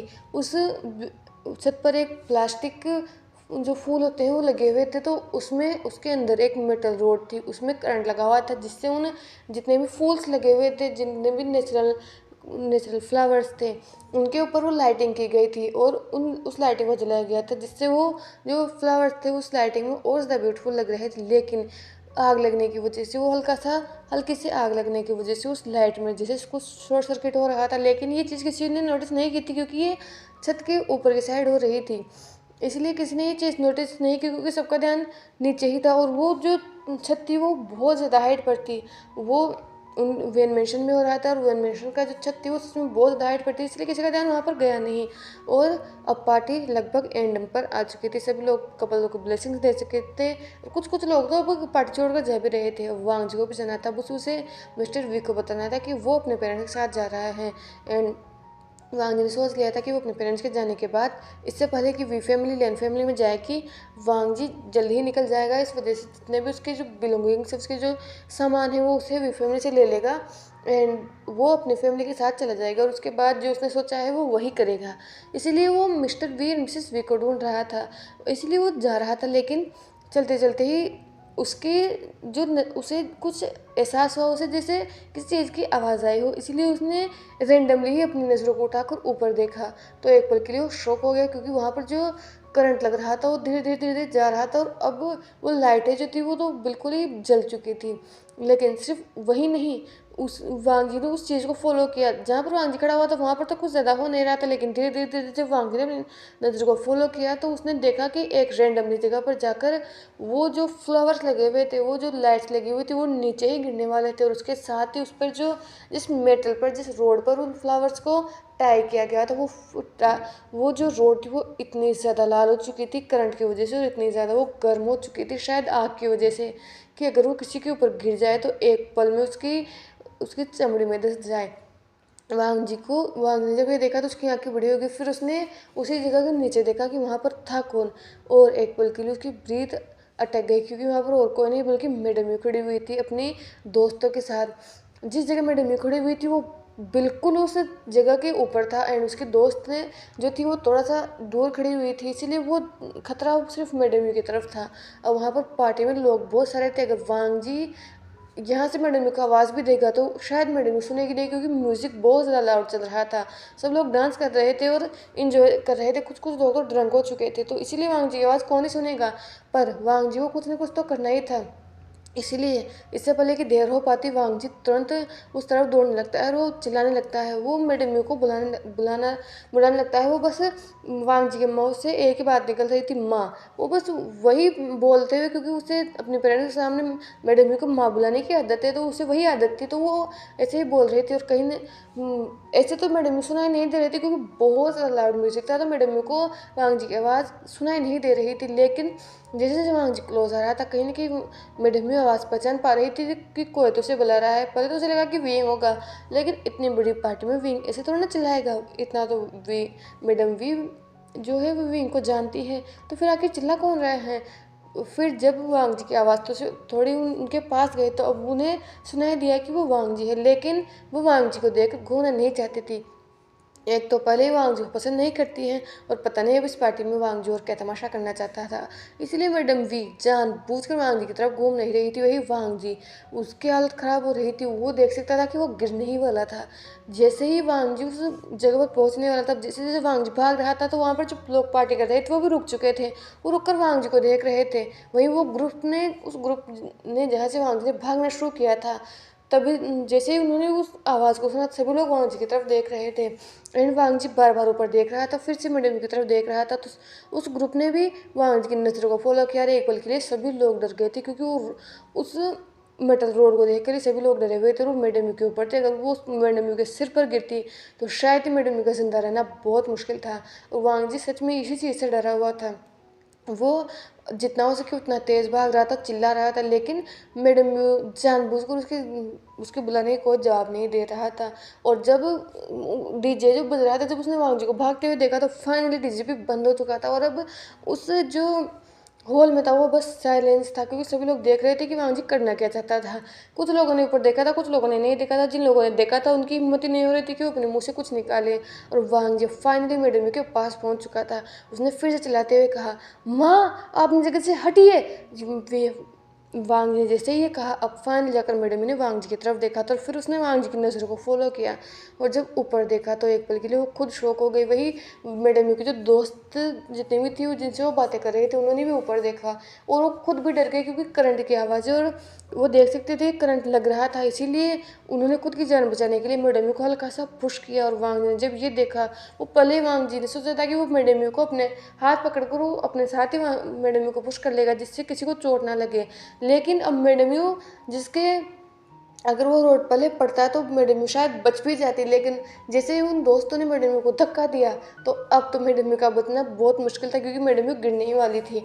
वांग जी ने अपनी रफ्तार वो बढ़ाया, और इससे पहले कि वो मैडम को धक्का दे पाता, उसकी जो पेट था वो उसी पता नहीं कैसे पर अटक गया, और वो उसी में ट्रिप हो गया। लेकिन उसने अपने दोनों हाथों को आगे बढ़ाया, लिटरली उसने मैडम को बहुत जोर से पुश किया, और वो खुद भी साथ के साथ ही हटना चाहता था, क्योंकि ऊपर की चीज़ जो थी वो बहुत ज़्यादा खतरनाक थी। वांग जी को भी खतरों का खिलाड़ी बनने का कोई शौक नहीं है कि वो उसे इतना बड़े खतरे को अपने ऊपर ले ले। नहीं, वांग जी को भी खतरा खिलाड़ी बनने का कोई शौक नहीं था, लेकिन पता नहीं कैसे वो अटक गया था, उसके पैरों में कुछ ना कुछ तो वो गिरने ही वाला था। और फाइनली जब उसने मैडम को धक्का दिया तो फोर्स की वजह से वांग जी भी ज़मीन पर अपने मुंह के बल गिरा था, इसलिए उसके सर पर तो चोट लगी थी। लेकिन इससे पहले कि वांग जी उठकर या फिर थोड़ा सा खिसक भी पाता, वो जो मेटल रोड थी वो वांग जी के ऊपर गिर चुकी थी। लेकिन इतनी देर से सभी लोग उस चीज़ को देख रहे थे, तो कुछ लोगों ने दिमाग लगाया और वेनिंग जो वहाँ पर खड़ा हुआ था वो तुरंत गया और उसने उस चीज़ की, उस लाइन की पहले लाइट बंद कर दी। इसीलिए जो लाइट थी, जो करंट था, तो वहाँ करंट तो वांग जी को नहीं लगा था, लेकिन वो जो मेटल रोड जो पहले ही बहुत ज़्यादा ही हॉट हो चुकी थी, जो कि हॉट होने की वजह से ब्लैक वो आयरन रोड वो लाल ही दिख रही थी, वो वांग जी के ऊपर गिर चुकी थी। जैसे ही वांग जी के ऊपर गिरी, वांग जी की चीख निकल गई, और किसके नहीं निकलेगी, वो जो मेटल रोड थी वो वांग जी के पैर पर गिरी थी। वांग जी पैर के इस नीच के और नीचे वाले पैर के बीच में गिरी थी, और वांग जी के मुँह से बस चीख निकल गई। वही दूसरी तरफ वांग जी को मिस्टर वी ने भी भागते हुए देखा था, इसलिए वो भी तुरंत वहाँ पर आया था। और जैसे ही वांग जी ने मैडम यू को ज़ोर से पुश किया था, ऐसे तो मैडम यू भी किसी न किसी चीज़ से जाकर टकराती है, चोट मैडम यू को भी लगती, लेकिन इससे पहले कि मैडम यू गिर पाते, मिस्टर वी ने मैडम यू को थाम लिया था। और ये सब हो गया था, उस पूरे हॉल में बस सन्नाटा था।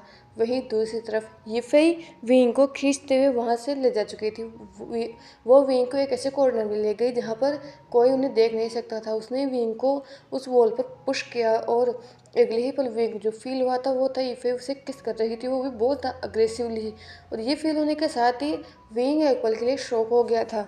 वो किस इतना अग्रेसिव था कि विंग उस किस का जवाब भी नहीं दे पा रहा था, लेकिन यिफई सच में शायद गुस्से में थी या फिर वो डेस्परेट थी। वो उस विंग को किस किए जा रही थी, क्योंकि पिछले एक हफ्ते से ना तो विंग उसे कॉल कर रहा है, ना उससे मिलने उसके अपार्टमेंट पर आ रहा है, और ना ही वो उसके मैसेज तक का जवाब दे रहा है। तो यिफई डेस्परेट थी, वो बहुत ज़्यादा गुस्से में थी। और लगभग 5 मिनट तक किस करने के बाद जब यिफई का मन भर गया, जब यिफई को खुद को ब्रेथ लेने में प्रॉब्लम होने लगी, तो उसने विंग को छोड़ा और वो थोड़ी सी दूर हो गई। दोनों ही गहरी गहरी सांसें लेने लगा। विंग खुद भी गहरी सांसें ले रहा था एंड यिफई भी गहरी सांसें ले रही थी। तभी यिफई फिर से विंग के पास आया और उसने अपने हाथों को विंग के एक हाथ को विंग के नेक में डाला और दूसरे हाथ से विंग के लिप्स को सहलाते हुए कहा, तो क्या तुमने मुझे मिस किया? देखो मैंने तो तुम्हें कितना मिस किया है, और इसका जो प्रूफ है वो तुम्हारे लिप्स दे रहे हैं। ये सुनकर विंग ने ब्लैंकली यिफई की तरफ देखा। तभी यिफई ने अपने उस दूसरे हाथ को भी विंग के नेक में डालते हुए कहा, और बहुत ही सिडक्टिवली विंग के ईयर में विस्पर करते हुए कहा, अल्फ़ा आज तुम बहुत ज़्यादा हॉट लग रहे हो। तुम्हें पता भी है जब से तुम इस पार्टी में आए हो तब से मैं तुम्हें किस करना चाहती थी। मेरा तो मन कर रहा था कि मैं सबके सामने तुम्हें किस कर लूँ और क्लेम कर लूँ कि तुम सिर्फ मेरे हो। ये विभूषण सिर्फ वांग यिफई का है, लेकिन मेरी बुरी किस्मत तो देखो मैं नहीं कर सकती। लेकिन अब जब तुम मेरे पास हो तो मुझे कंट्रोल मत करो, क्योंकि आज तुम बहुत ज़्यादा हॉट लग रहे हो। ये बोलकर यिफई फिर से विंग को किस करने लगती हैं, और इस बार विंग ने भी अपने हाथों को यिफई की वेस्ट पर रख लिया था।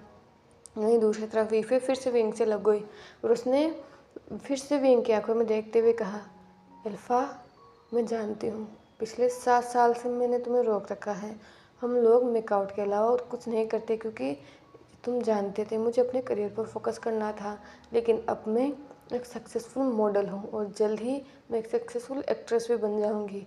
तो जैसा कि तुम चाहते थे, आज क्या तुम मेरे अपार्टमेंट पर आओगे?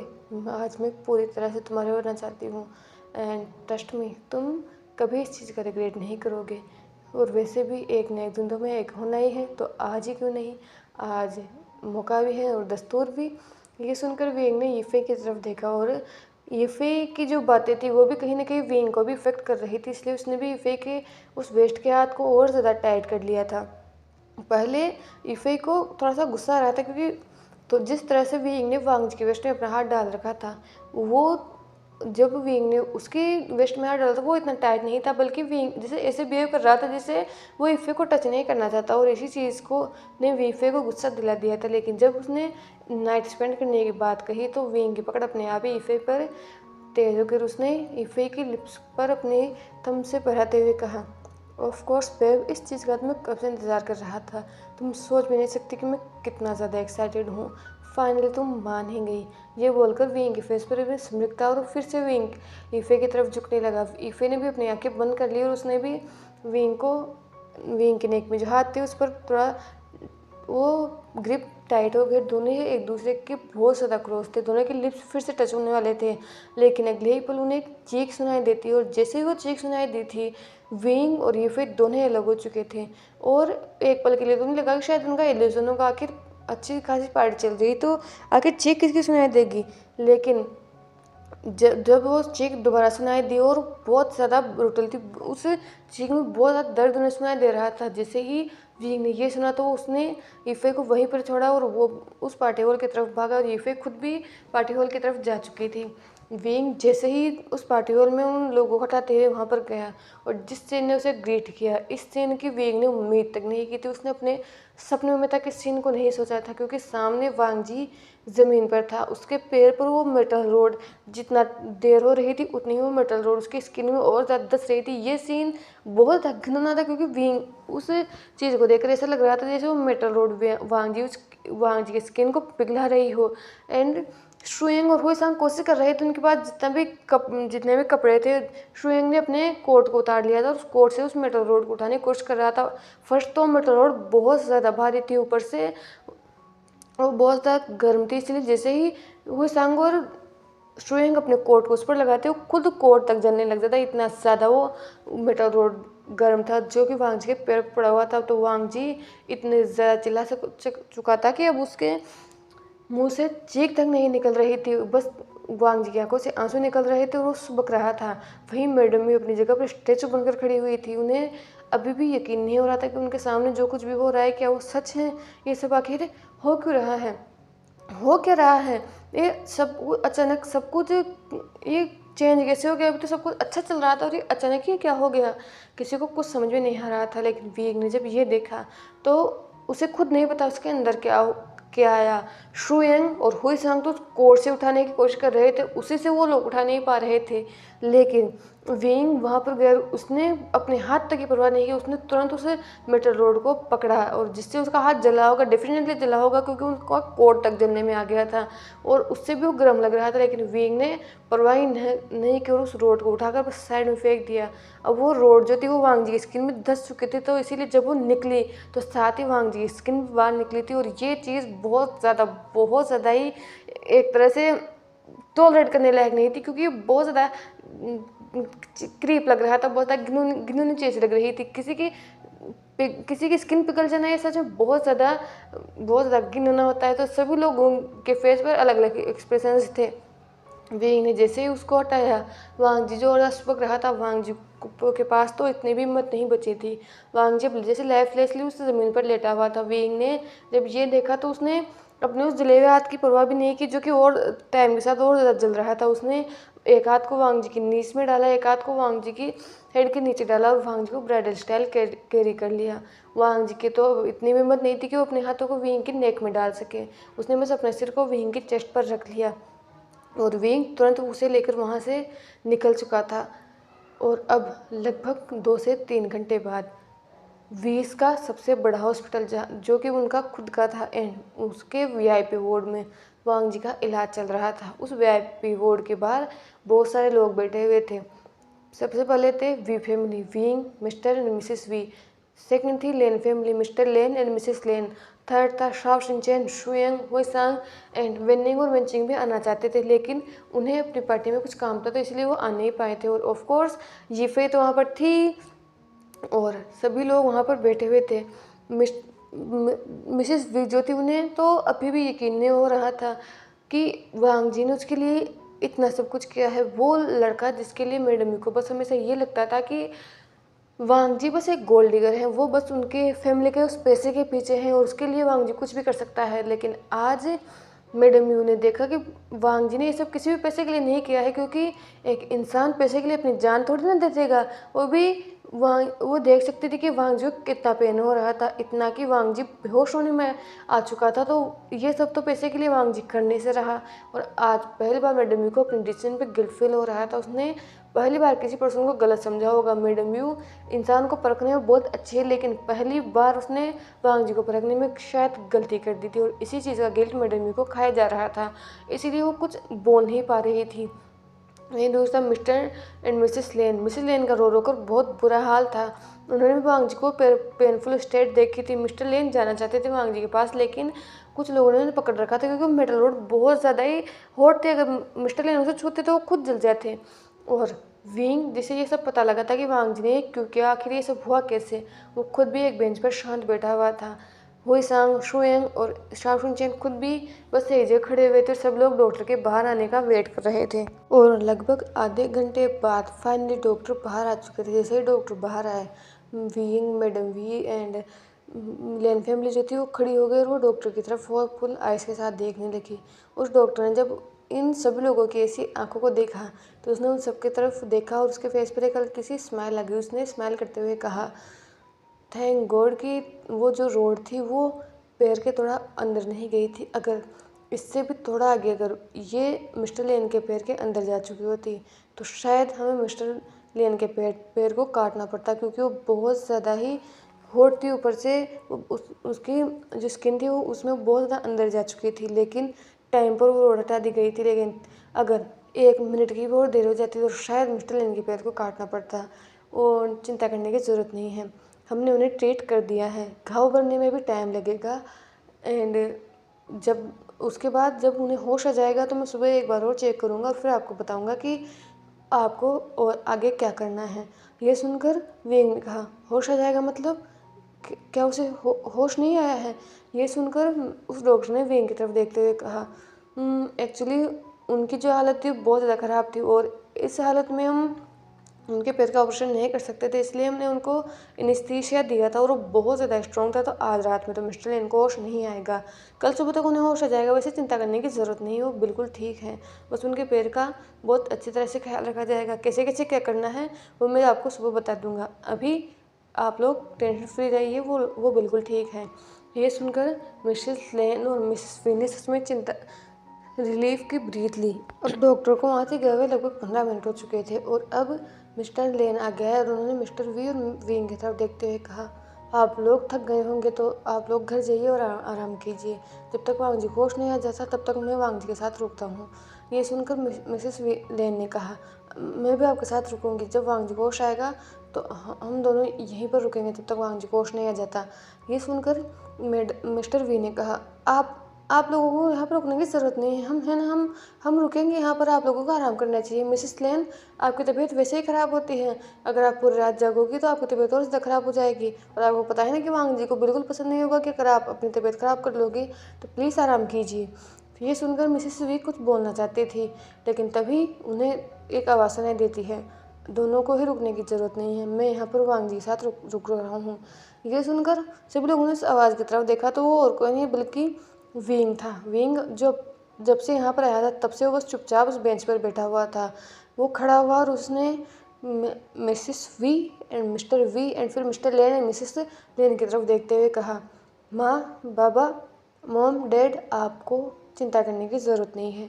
आप लोग जाइए और आराम कीजिए। जब तक वांग जी को होश नहीं आ जाता तब तक मैं यहाँ पर उसके साथ रुकूंगा। ये सुनकर मिस्टर वी शुएंग को शौक लगा था कि विंग यहाँ पर रुक रहा है, किस लिए? जिस इंसान को पसंद तक नहीं करता उसके लिए। और यही सोचकर सभी लोग Wing, mister Wei, madam Wei and Xueyang जो था वो अपना मुंह खोलकर विंग की तरफ देख रहे थे। उन्हें ऐसा लग रहा था जैसे विंग चेंज हो चुका है पूरी तरह से ही, इस विंग को पहचानते ही नहीं है।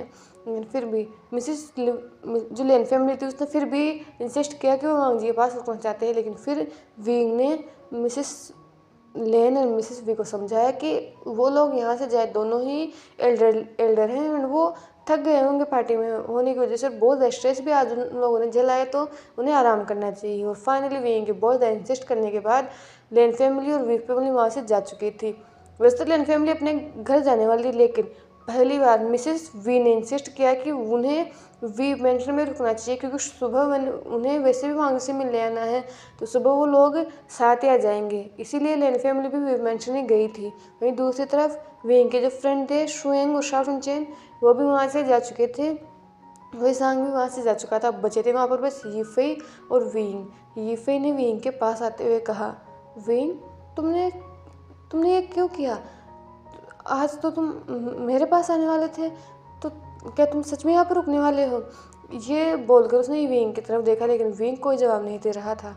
तभी यीफेई ने विंग के शोल्डर पर हाथ रखते हुए कहा, कहीं तुमने उन लोगों को इसलिए नहीं भेजा है कि इस इंसान का ख्याल कोई नहीं रख पाए? मुझे पता था कि तुम कुछ ऐसा ही करने वाले हो, लेकिन मैंने तुम्हारे दिमाग को कमा लिया।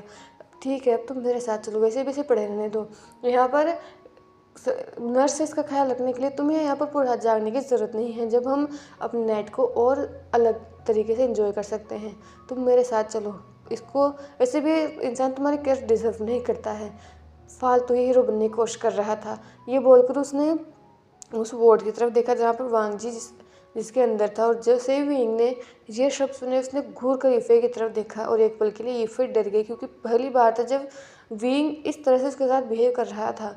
विंग ने यीफे की तरफ देखते हुए कहा, यीफे अपने घर जाओ, मुझे थोड़ा देर अकेला छोड़ दो। ये सुनकर यीफे ने कहा, पर विंग। इससे पहले कि यीफे कुछ कह पाती, विंग ने कहा, मैंने कहा कि अपने घर जाओ, मुझे मजबूर मत करो यीफे। ये सुनकर यीफे ने विंग की तरफ देखा, उसे हर्ट हो रहा था। विंग ने आज से पहले उससे ऐसे कभी बात नहीं की। अगर वो विंग को कुछ कहती तो विंग बस उल्टे पैर उसके पास दौड़ कर आ जाता था, और पहली बार था जब विंग ने किसी चीज़ के लिए उसे मना किया हो, और यही चीज़ यीफे को हर्ट कर रही थी। उसके आंखों में हर्ट था, लेकिन विंग शायद उस हर्ट को अभी नहीं देख पा रहा था, इसलिए यीफे वहाँ से जा चुकी थी। वहीं दूसरी तरफ अब वो जो वार्ड था, वो जो फ्लोर था, वो पूरी तरह से ही सुनसान हो चुका था। Of course Wang ji China के सबसे रिचेस्ट बिजनेसमैन का हस्बैंड है, तो उसका जो इलाज है वो भी एक वीआईपी अवार्ड में होने वाला था। तो ये एक वीआईपी अवार्ड था, यहाँ पर नॉर्मल लोगों का आना बिल्कुल भी मना था। और वे थोड़ी देर तक उसी सन्नाटे में खड़ा रहता है। उसके बाद वो वांग उस को डोर को ओपन करता है और वांग जी के रूम के केबिन के अंदर चला जाता है। जब वो अंदर जाता है तो वो देखता है कि वांग जी हॉस्पिटल बेड पर लेटा हुआ था। वांग जी का फेस यूजुअली मिल्की वाइट होता है, लेकिन अभी वांग जी का फेस हल्का सा पेल लग रहा था। वांग जी के लिप्स भी हल्के से वाइट लग रहे थे। वांग जी का जो पैर था उस पर बहुत बड़ा प्लास्टर बंधा हुआ था, और उसको बहुत सिक्योरली एक बहुत सॉफ्ट चीज़ पर रखा गया था, जिससे वांग जी को पेन नहीं हो। वांग जी के शरीर और बहुत सारी आईवी टिप्स लगी हुई थी। वो वांग जी के जो फेस था उस पर भी चोट लगी थी, इसलिए उस पर भी बैंडेज लगाया गया था। विंग ने जब ये देखा तो उसके कदम अपने आप ही उसे वांग जी के पास ले गए। उसने वांग जी को ऊपर से नीचे तक एग्जामिन किया, फिर उसने हल्के से वांग जी के उस पैर पर अपने हाथ को फहराया, लेकिन अगले ही पल उसने फिर से उस हाथ को टाला, जिससे उसे डर हो कि वो वांग जी को हर्ट कर देगा। फिर वो वांग जी के पास गया, वो अपने फेस को बहुत वांग जी के बहुत बहुत बहुत ज़्यादा क्लोज ले गया, इतना क्लोज कि अगर वांग जी थोड़ा सा भी हिला तो उन दोनों के लिप्स टच हो जाएंगे। विंग अपनी उंगली को बढ़ाता है और वो वांग जी के फेस को ट्रेस करने लगता है, उन पर जैसे डिज़ाइन बनाने लगता है।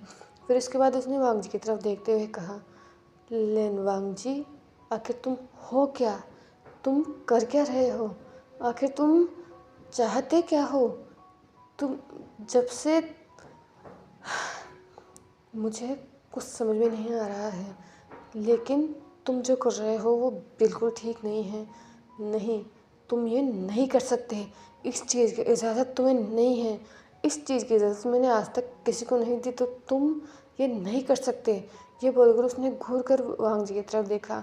थोड़ी देर तक वो ऐसे ही वांग जी के पास बैठा रहता है, उसके फेस को देखता रहता है, घूरता रहता है, लेकिन थोड़ी देर बाद वो वहीं पास रखे काउच पर लेट जाता है।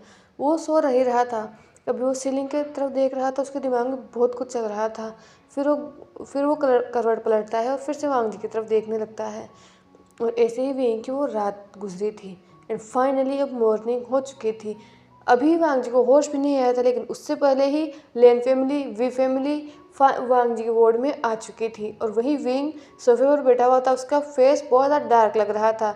वो तो रात को सो ही नहीं पाया था। सुबह के 4 बजे के आसपास उसकी आंख लगी थी, उसे लगा था कि वो 7-8 बजे तक सो लेगा। डॉक्टर ने जिस तरह से कहा था कि वांग जी को सुबह 8-9 बजे तक ही होश आएगा, तो उसे लगा था कि वो 8-8:30 बजे तक आराम से सो लेगा।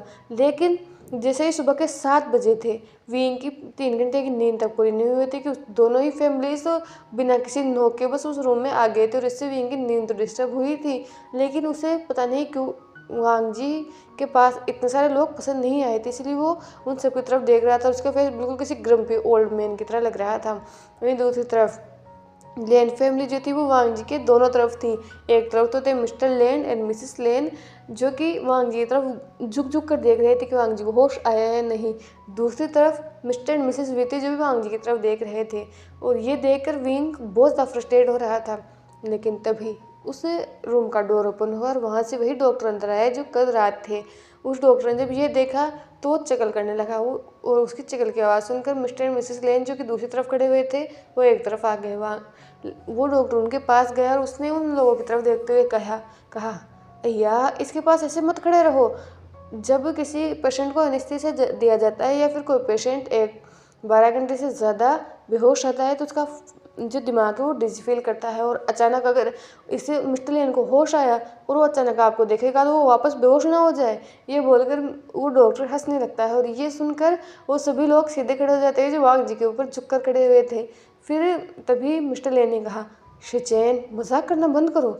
ये सुनकर वो डॉक्टर जो और कोई नहीं बल्कि लेन शिचेन था, उसने चगल करते हुए कहा, सॉरी अंकल, पर मैं क्या करूँ, आप लोग उसे इस तरह से देख रहे थे। मैंने कहा था ना कि वांग जी को होश आ जाएगा, अब चिंता क्यों कर रहे हो, उस ऐसे डरने की कोई बात नहीं है। ये सुनकर मिसेस लेन ने कहा, पर शिचेन, तुम जानते हो ना वांग जी कैसा है, मुझे बस चिंता हो रही थी। ये सुनकर शिचेन ने कहा, आंट, चिंता मत कीजिए, वो ठीक है। ये बोलकर शिचेन जो है, डॉक्टर लेन जो है, वो वांग जी को चेक करने लगते हैं। वो वांग जी की पल्स को चेक कर रहे थे, कभी वांग जी के फोरहेड को चेक कर रहे थे और फिर कभी वो उसके उस पैर को एग्जामिन कर रहे थे। वो तो एक डॉक्टर होने के नाते से भी काम कर रहे थे, लेकिन कोई था जिसे ये सब बिल्कुल पसंद नहीं आ रहा था। लेंशियन का टच वांग जी के हाथ पर, वांग जी के फेस पर, वांग जी के पैर पर, ये चीज़ उस इंसान को बिल्कुल पसंद नहीं आ रही थी। इसीलिए वो खड़ा हुआ और वो भी उन लोगों के पास जा चुका था। वो तभी डॉक्टर लेन ने उनकी तरफ देखते हुए कहा, तो आप लोग मिस्टर वी भूषण, तुम ही हो ना जिससे वांग जी की 1 महीने पहले शादी हुई थी। ये सुनकर वीग ने उस इंसान की तरफ देखते हुए कहा, और उसकी आवाज़ में ही ऐसा था जैसे वो बहुत ज़्यादा स्टर्नली बोल रहा हो। लेंशन ने कहा, तो मैं उस दिन नहीं आ पाया क्योंकि मैं आउट ऑफ कंट्री था। मुझे एक बहुत इम्पोर्टेंट ऑपरेशन के लिए यहाँ से दूसरे देश जाना पड़ा था, इसलिए मैं नहीं आ पाया। लेकिन चिंता मत करो, एक दिन मैं तुम्हारे घर डिनर ज्वाइन करने ज़रूर आऊँगा। ये सुनकर वेंग ने लेंशन की तरफ घूर कर देखा। वो लोग बातें कर ही रहे थे, तभी लेंशन को फिर हुआ कि विंग जिस तरह से घूर कर देख रहा है वो उसे कुछ ज़्यादा अच्छा नहीं लग रहा। मतलब विंग जेलस हो रहा है, ये चीज़ कहीं ना कहीं लेंशन को दिख गई थी, इसलिए उसने जिस हाथ को वांग जी के पकड़ रखा था उसको और ज़्यादा सिक्योरली होल्ड कर लिया। पहले तो उसने एक हाथ से वांग जी के हाथ को पकड़ रखा था, उसने एक हाथ से वांग जी की पाम को पकड़ा और दूसरे हाथ से उसने वांग जी की नर्व्स को चेक करना स्टार्ट किया। और ये देखकर तो विंग के वो डार्क जो फेरोमोन्स थे वो उस रूम में जो है फैल रहे थे। इस चीज़ से वहाँ पर जो 4 एल्डर्स खड़े हुए थे वो भी कहीं ना कहीं समझ सकते थे कि विंग कितना ज़्यादा जेलस हो रहा है। और यही सोचकर मिस्टर वी एंड मिसेस लेन और मिस्टर लेन जो थे वो गिगल कर रहे थे। वो तो ये सब कर ही रहे थे, तभी धीरे धीरे लेंशियन को रियलाइज़ हुआ कि वांग जी की फिंगर्स मूव हो रही है। और ये देखकर लेंशियन ने वांग जी की तरफ देखा, तो जब उसने देखा तो वांग जी की आंखें धीरे धीरे ओपन हो रही थी। वांग जी धीरे धीरे होश में आ रहा था और उसे आवाज़ें भी सुनाई दे रही थी, लेकिन वो आवाज़ें जो थी वो ऐसा लग रहा था वांग जी को जैसे वो बहुत दूर से आ रही हो। और वांग जी उस आवाज़ों को पहचान भी नहीं पा रहा था, लेकिन जैसे जैसे उसका माइंड क्लियर हो रहा था, जैसे जैसे वो होश आ रहा था, वो कुछ आवाज़ों को पहचान सकता था और इस आवाज़ को पहचानता था। इसलिए उसने धीरे धीरे अपनी आंखों को ओपन किया और सबसे पहले जो उसके सामने से नजर आया था वो था डॉक्टर लेन शिचेन। और उसने जब ये देखा तो वांग जी की फेस पर एक पहले तो वो शौक था, पर फिर उसके फेस पर एक हल्की सी स्माइल आ गई। और ये देखकर कोई था जो कि जलबुन का राग हो रहा था, जो कि ऐसा उसे ज़िंदगी में कभी फील नहीं हुआ, लेकिन वो जलबुन का लिटरली राग हो रहा था। और ये देखकर लेंशियन मज़े ले रहे थे। वहीं दूसरी तरफ मिसेस लेन जैसे वांग जी को देखा तो उन्होंने कहा, वांग जी तुम्हें होश आ गया। वांग ने जैसे अपनी माँ की आवाज़ सुनी तो उसने अपनी नज़रों को घुमाकर अपनी माँ की तरफ देखा, तो वहाँ उसने देखा कि अब उसकी माँ भी है, बाबा भी है, मिस्टर वी भी हैं, मिसेस वी भी हैं एंड ऑफ कोर्स उसका हस्बैंड भी वहीं पर खड़ा हुआ है।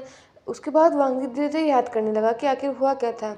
और धीरे धीरे उसे कल रात की पार्टी याद आई, उसके बाद वो इंसिडेंट याद आया जो मैडम के साथ होने वाला था। वांग जी ने अपने पैर की तरफ देखा तो उस पर बहुत बड़ा प्लास्टर बंधा हुआ था और ये देखकर उसने लेन शिचेन की तरफ देखा। लिनचेन ने जब ये देखा तो उसने वांग जी की तरफ देखा। उन्होंने वांग जी की तरफ देखते हुए कहा, वांग जी तुम्हें कैसा फील हो रहा है? क्या तुम्हें कहीं दर्द हो रहा है या फिर डिजी फील हो रहा है?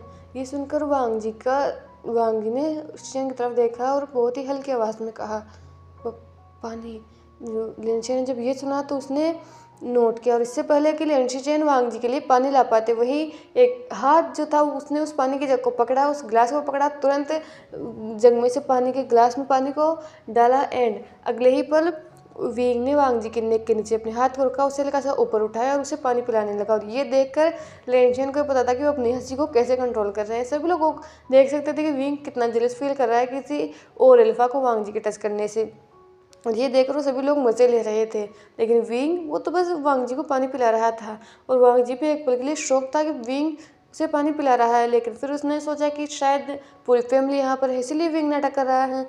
जब वांग जी ने पानी पी लिया तो वींग ने वांग जी को वापस वहीं पेड़ पर रख दिया, उस ग्लास को भी वहीं रख दिया।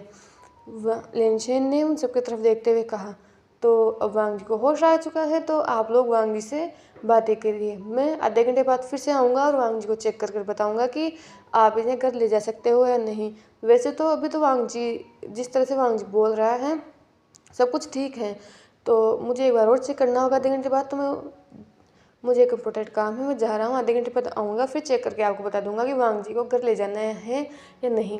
ये सुनकर उन लोगों ने नोट किया और वो वहाँ से जा चुके थे। जैसे वो गए मिसेस लेन वांग जी के पास बैठी, उन्होंने वांग जी के गाल को सहलाते हुए कहा, वांग जी तुम ठीक हो ना? सच में तुम्हें कहीं दर्द नहीं हो रहा है? तुम बता सकते हो?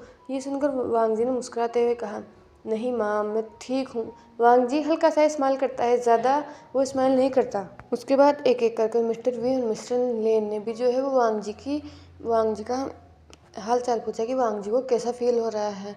एंड विंग जो जब तक लेनचेन यहाँ पर थे तब तक खड़ा हुआ था और फिर जाकर वो काउच पर बैठ चुका था। वांग जी से सबने बात की लेकिन मैडम यू अभी भी चुपचाप खड़ी हुई थी। वांग जी ने मैडम यू की तरफ देखा और फिर उसे याद आया कि उसने कल मैडम यू को कितने ज़ोर से धक्का दिया था। ये याद करने के साथ ही वांग जी को हल्का सा डर लगा क्योंकि पहले ही मैडम यू उसे पसंद नहीं करती हैं और अगर मैडम यू को चोट लग गई होगी तब तो मैडम यू की लिस्ट जो एनिमी की जो लिस्ट है उसमें वांग जी फर्स्ट नंबर पर आ गया होगा। इसलिए उसने मैडम यू की तरफ देखते हुए कहा, यू मोम मुझे माफ़ कर दीजिए, मुझे कल रात आपको ऐसे धक्का नहीं देना चाहिए था। वो पता नहीं क्यों पर मुझे ऐसा लगा जैसे किसी ने मेरे पैर के अंदर कुछ फंसा दिया हो या फिर किसी ने जानबूझकर मुझे गिराया हो, क्योंकि नीचे और कोई नहीं था जिस पर मैं टकरा सकता था। लेकिन मुझे ऐसा लगा किसी ने बीच में मेरा पैर फंसाया हो, लेकिन उस वक्त मैं उस इंसान का फेस नहीं देख पाया और इसी वजह से गलती से आपको धक्का लग गया। नहीं तो मैं आपको इतनी ज़ोर से धक्का नहीं देने वाला था। आपको कहीं चोट तो नहीं लगी? और ये सुनकर मैडम जो कल से ही शांत थी, जो कल से ही उससे लड़ रही थी, वो खुद को रोक नहीं पाए।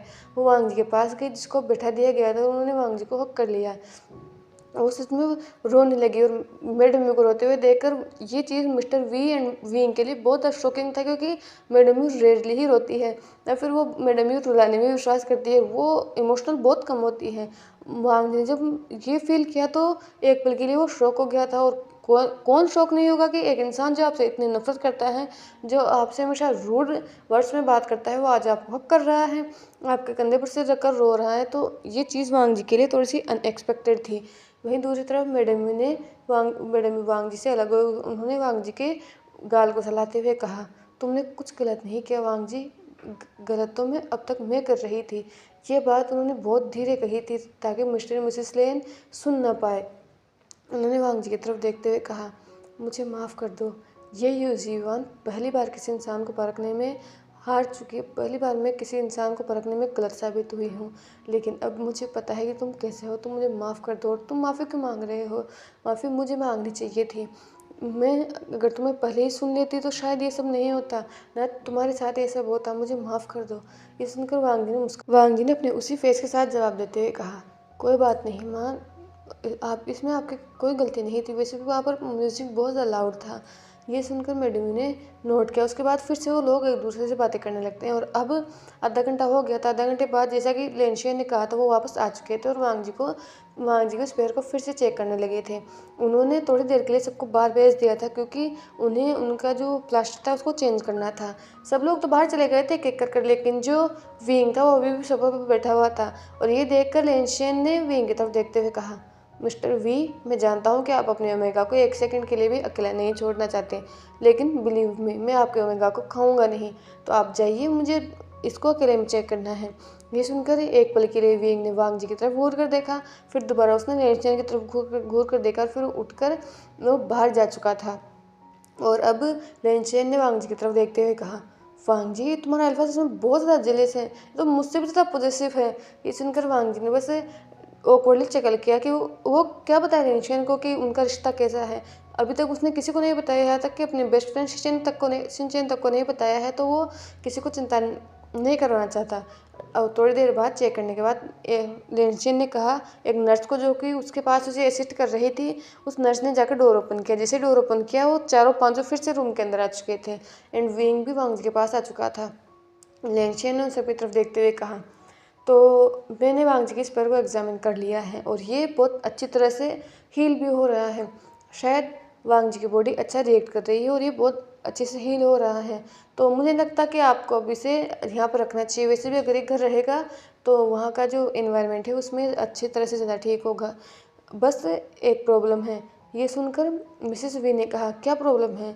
ये सुनकर शिशेन ने कहा, मैं रोज़ एक नर्स को भेज दूंगा या फिर अगर मैं फ्री होऊंगा तो मैं खुद आ जाऊंगा। वांग जी के प्लास्टर को रोज़ चेंज करना होगा और इस बात का ध्यान रखना कि वांग जी के प्लास्टर पर पानी नहीं गिरना चाहिए। अगर पानी गिरा तो ये जो घाव है उसमें इन्फेक्शन हो सकता है।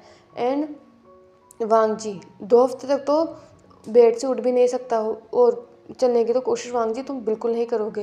ये सुनकर वांग जी ने शिन की तरफ देखते हुए कहा, पर मैं 2 हफ्ते तक नहीं बैठ सकता, मुझे ऑफिस ज्वाइन करना होता है।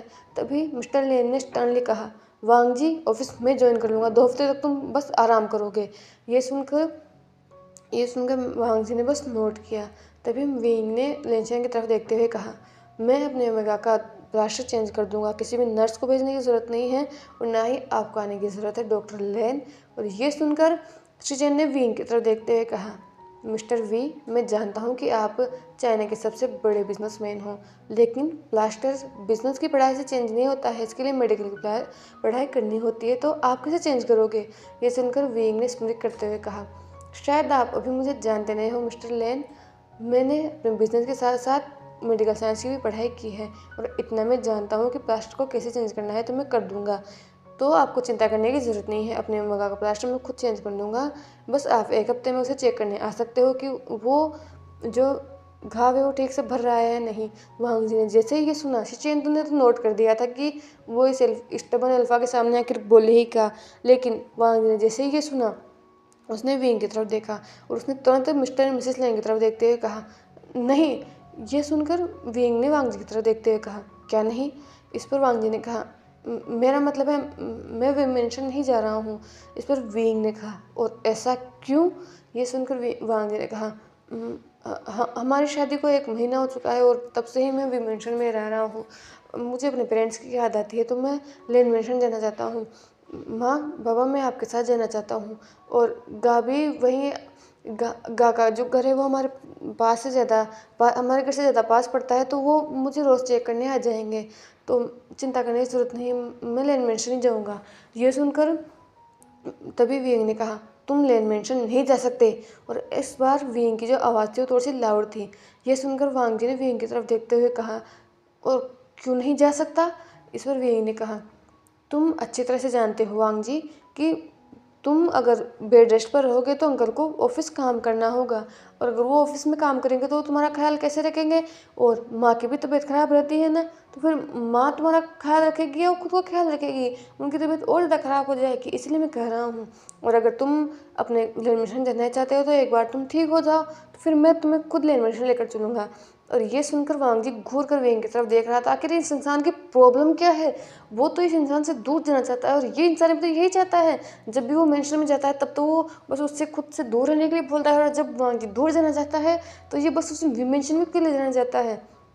ये सुनकर मिस्टर लेन ने कहा मिस्टर वी ने कहा, हाँ वांग जी, विंग सही कह रहा है। मिस्टर लेन एंड मिसिस जो लेन है उनकी तबीयत खराब रहती है, तो तुम हमारे यहाँ रहो, हम एक बार तुम ठीक हो जाओ तो फिर हम सब चलेंगे लेन मेंशन। ये सुनकर वांग जी ने उन तीनों की तरफ देखा। अब इसके साथ ही मिसेस वी भी बीच में बोल गई थी, तो वांग जी तो इन तीनों से जीतने से रहा, इसलिए उसने साई किया और बस नोट कर दिया। उसके बाद लेंचेन ने उन सब की तरफ देखते हुए कहा, ठीक है, तो डिसाइड हो चुका है, मैं एक हफ्ते में किसी नर्स को भेज दूंगा, फिर मैं खुद आ जाऊँगा। मिस्टर वी, अगर आपको चेंज करने में कोई प्रॉब्लम हो तो आप प्लीज़ हमें इन्फॉर्म कीजिए, मैं नहीं चाहता कि मेरे भाई को कोई भी इन्फेक्शन हो। ये सुनकर विंग ने घूर कर लेंचेन की तरफ देखा और लेंचेन के फेस पर एक स्मित था। उसके बाद लेंचेन ने उन सबकी तरफ देखते हुए कहा, तो ठीक है, मैं जाता हूँ और जाकर डिस्चार्ज पेपर तैयार करवाता हूँ। अंकल, आप मेरे साथ चलिए, इस पर साइन कर देना। ये सुनकर मिस्टर ले ने नोट किया और वो भी वहाँ से जा चुके थे, और साथ ही मिस्टर वी को भी कुछ बातें करनी थी, तो वो भी जा चुकी थी, और दोनों जो लेडीज़ थी वो भी वहाँ से बाहर जा चुकी थी। जैसे वो बाहर गई और वांग जी और विंग रूम के अंदर अकेले थे, लेकिन इससे पहले कि वो कुछ बात कर पाते, फिर से रूम का डोर ओपन हुआ और अब की बार अंदर आने वाले थे उनके दोस्त शिचेन। जैसे ही वांग जी के पास आया, उसने वांग जी को किया और वो बस उसके बारे में पूछने लगा कि वो कैसा है कैसा नहीं है। और वांग जी ने भी ये देखकर कि उसका दोस्त उसकी कितनी फिक्र करता है, ये देखकर वांग जी फेस पर एक हल्की सी स्माइल आ गई थी। एंड शादी के बाद विंग ने अगर वांग जी फेस पर कोई जेन्युइन स्माइल देखी होगी तो ये पहली बार था जब उसने वांग जी फेस पर स्माइल देखी थी। उसने वांग जी की उस पिक में जो थी वो वांग जी की स्माइल देखी थी, लेकिन उसके बाद उसने कभी वांग जी की स्माइल देखी ही नहीं की। लेकिन आज वो शिचेन की तरफ देखकर मुस्कुरा रहा है, तो विंग को शिचेन से भी जेलस फील हो रहा था। उसके बाद शिचेन के बाद शुएंग आया, एंड आज वेंचिंग और वेनिंग भी यहाँ पर आए थे, एंड ऑफ कोर्स वांग यीफेई तो यहाँ पर थी। वेंचिंग और वेनिंग को सामने आए और उन्होंने वांग जी की तरफ देखते हुए कहा, वांग जी, हमें माफ़ कर देना, ये सब शायद हमारी लापरवाही की वजह से हुआ है, हमें ठीक से इंतज़ाम का ध्यान रखना चाहिए था, लेकिन हमने नहीं किया और इस वजह से ये हादसा हो गया। थैंक गॉड हो तो तुमने मैडम ही को बचा लिया, नहीं तो पता नहीं क्या हो जाता। ये सुनकर वांग जी ने उन सब की तरफ देखते हुए कहा, इसमें तुम्हारी कोई गलती नहीं है, तुमने जानबूझकर तो ये सब नहीं किया है, गलती हो जाती है और सब कुछ ठीक है, ज़्यादा कुछ हुआ नहीं है। ये सुनकर वेंचिंग और वेनिंग के फेस पर स्माइल थी। वहीं दूसरी तरफ यीफे आ गए और उसने वांग जी की तरफ देखते हुए फिर उसने विंग की तरफ देखा, फिर वांग जी की तरफ देखा और फिर उसने अपनी सबसे प्यारी आवाज़ का यूज़ करते हुए कहा, वांग जी, तुम कैसे हो? मुझे कल कल जब मैंने ये देखा तो सच में बहुत ज़्यादा डर गई थी। एक्चुअली मैं विंग के साथ प्राइवेट में कुछ बात कर रही थी। उस वक्त हम पार्टी से थोड़ा दूर थे और हम लोग पर्सनल में थे, हम लोग अकेले थे और हम हमारी पर्सनल बातें ही कर रहे थे। इस पर्सनल चीज़ पर इफ़े ने ज़्यादा जोर दिया था और फिर उसने आगे कंटिन्यू करते हुए कहा, और जब हमने तुम्हारी चीख सुनी तो सच में मैं बहुत ज़्यादा डर गई थी, और हम जब वहाँ आए तो तुम्हारा देखकर हम और ज़्यादा डर गए थे। तुम्हें पता है, कल वी विंग जो है वो मेरे साथ रात को मेरे अपार्टमेंट में आना चाहता था, क्योंकि मुझे एक प्रॉब्लम थी और उस प्रॉब्लम का सलूशन सिर्फ उसके पास ही था। लेकिन कल रात ये सब कुछ हो गया और इस वजह से वो उस प्रॉब्लम को सॉल्व नहीं कर पाया। तो पहले तो मुझे किसी की परमिशन की ज़रूरत नहीं होती थी, जब भी विंग को बुलाती थी वो आ जाता था, क्योंकि तब वो सिंगल था। लेकिन अब तुम उसके हस्बैंड हो तो मुझे तुमसे पूछना चाहिए, इसलिए मैं तुमसे पूछ रही हूँ कि क्या आज विंग मेरे पास आ सकता है? मुझे अभी नहीं चाहिए विंग, मुझे शाम को या रात को विंग चाहिए। तो क्या तुम विंग को रात को मेरे पास भेज सकते हो? मुझे एक प्रॉब्लम है जिसका सॉल्यूशन सिर्फ विंग के पास है। ये बोलकर उसने वांग जी की तरफ देखा और फिर विंग की तरफ देखा। विंग ने तभी कहा, यीफी। तभी यीफी ने विंग की तरफ देखते हुए कहा, क्या हुआ विंग, तुम ऐसे रिएक्ट क्यों कर रहे हो जैसे मैंने कुछ गलत कहा हो? तुम्हें तो पता है ना कि उस प्रॉब्लम का सलूशन सिर्फ तुम्हारे पास है। ये बोलकर यीफी की फेस पर एक स्मित था, लेकिन उस स्मित को किसी ने देखा नहीं। वही वांग जी जो ये सब सुन रहा था उसकी मुट्ठियाँ बिछ रही थी, और अब अभी विंग भी चुप हो गया था और वो वांग जी की तरफ देख रहा था, जैसे वो इंतज़ार कर रहा हो कि आखिर वांग जी इस चीज़ का क्या जवाब देगा। उसने वांग जी की तरफ देखा। वांग जी थोड़ी देर तक चुप था। वहाँ पर जितने भी लोग थे, और पहली बार जो वेंचिंग थी उसकी नज़रों में भी यीफे के लिए गुस्सा था। आखिर ऐसी सेंसिटिव सिचुएशन में यीफे ऐसे कैसे बात कर सकती हैं?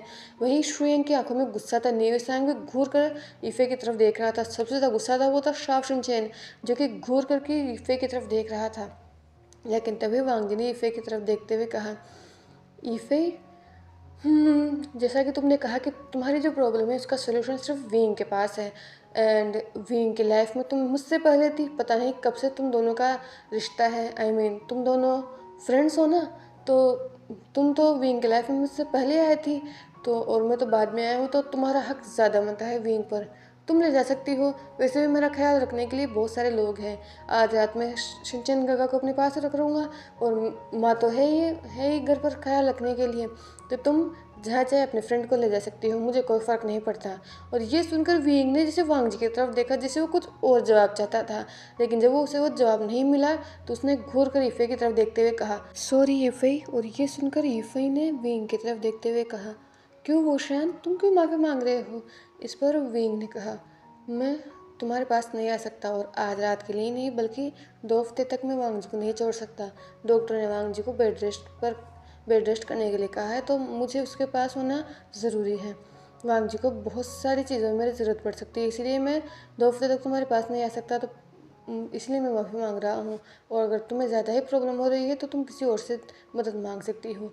ये बोलकर उसने वांग जी की तरफ देखा, जैसे वो वांग जी को खुद ही गिल्ट फील करवाना चाहता हो कि वांग जी ने क्यों ये नहीं कहा। तभी वांग जी ने कहा, मिस्टर वी, आपको मेरी चिंता करने की ज़रूरत नहीं है, मैंने कहा ना कि मेरा सिंचन गा। लेकिन इससे पहले कि वांग जी का पता, विंग ने कहा, और मैंने कहा कि मैं तुम्हारा ख्याल रखूँगा, तुम मेरे हस्बैंड हो, तो कोई दूसरा इंसान तुम्हारा ख्याल क्यों रखेगा? या फिर तुम चाहते ही नहीं कि मैं तुम्हारा ख्याल रखूं?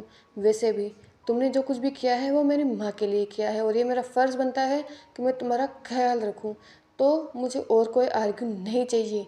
ये विंग ने अपनी डोमिनेटिंग अल्फा वॉइस का यूज़ करते हुए कहा था, तो वांग कुछ कह ही नहीं पाया। लेकिन लास्ट में जब उसने ये सुना कि विंग क्या बोल रहा है कि उसने ये सब मैडम वी के लिए कहा है, किया है, इसीलिए वो वांग जी का ख्याल रख रहा है, इस चीज़ ने वांग जी को गुस्सा दिलाया था। पता नहीं कि उसे इतनी सी छोटी सी आशा थी कि विंग उसका ख्याल रख रहा है, उसने ईफे को मना किया है उसका ख्याल रखने के लिए, लेकिन ये सुनकर कि वो मिसिस वी के लिए सब कर रहा है, वांग जी का गुस्सा और ज़्यादा बढ़ गया था। उसने विंग की तरफ देखते हुए कहा, भूषण, तुम्हें किसी भी जिम्मेदारी को लेकर अपने खुद को फोर्स करने की ज़रूरत नहीं है। मैंने माँ की जान बचाई क्योंकि ये मुझे करना चाहिए था, और अगर माँ की जगह कोई और होता तो शायद मैं उसके साथ भी यही करता। तो तुम्हें कोई भी एहसान लेने की ज़रूरत नहीं है, और एहसान करके मेरा ख्याल रखने की ज़रूरत नहीं है। तुम जहाँ चाहो वहाँ जा सकते हो।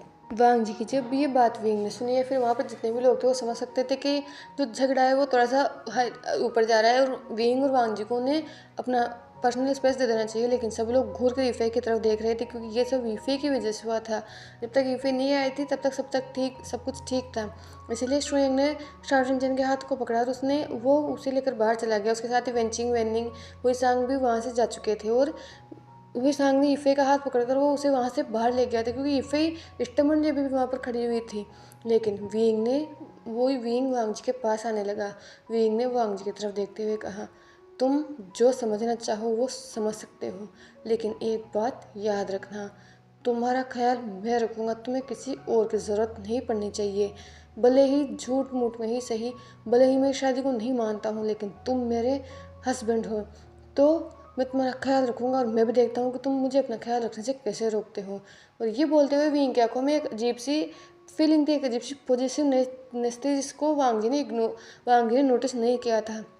और अगले ही पल विंग ने अपने एक हाथ को वांग जी की नीज के नीचे डाला, दूसरे हाथ को फिर से उसके नेक के पीछे डाला, और बहुत ही जेंटली उसे फिर से ब्राइडल टायर कैरी कर लिया। और ये फील होने के साथ ही वांग जी के मुंह से जो चीख निकल गई, क्योंकि पहली बार जब विंग ने उसे कैरी किया था तब वांग जी होश में नहीं था, वो लिटरली आधा बेहोश ही था। लेकिन अब वांग जी अपने पूरे होश और हवास में उसने विंग की तरफ देखते हुए कहा, मैंने कहा तुम्हें ये सब करने की ज़रूरत नहीं है, क्या कर रहे हो तुम? पर यूजिंग ने कोई जवाब नहीं दिया, वो ऐसे ही चल रहा था। उसने अपने एक हाथ से हॉस्पिटल रूम के डोर को ओपन किया, और वो बाहर आ गया, जहाँ पर उसके सभी फ्रेंड्स खड़े हुए थे।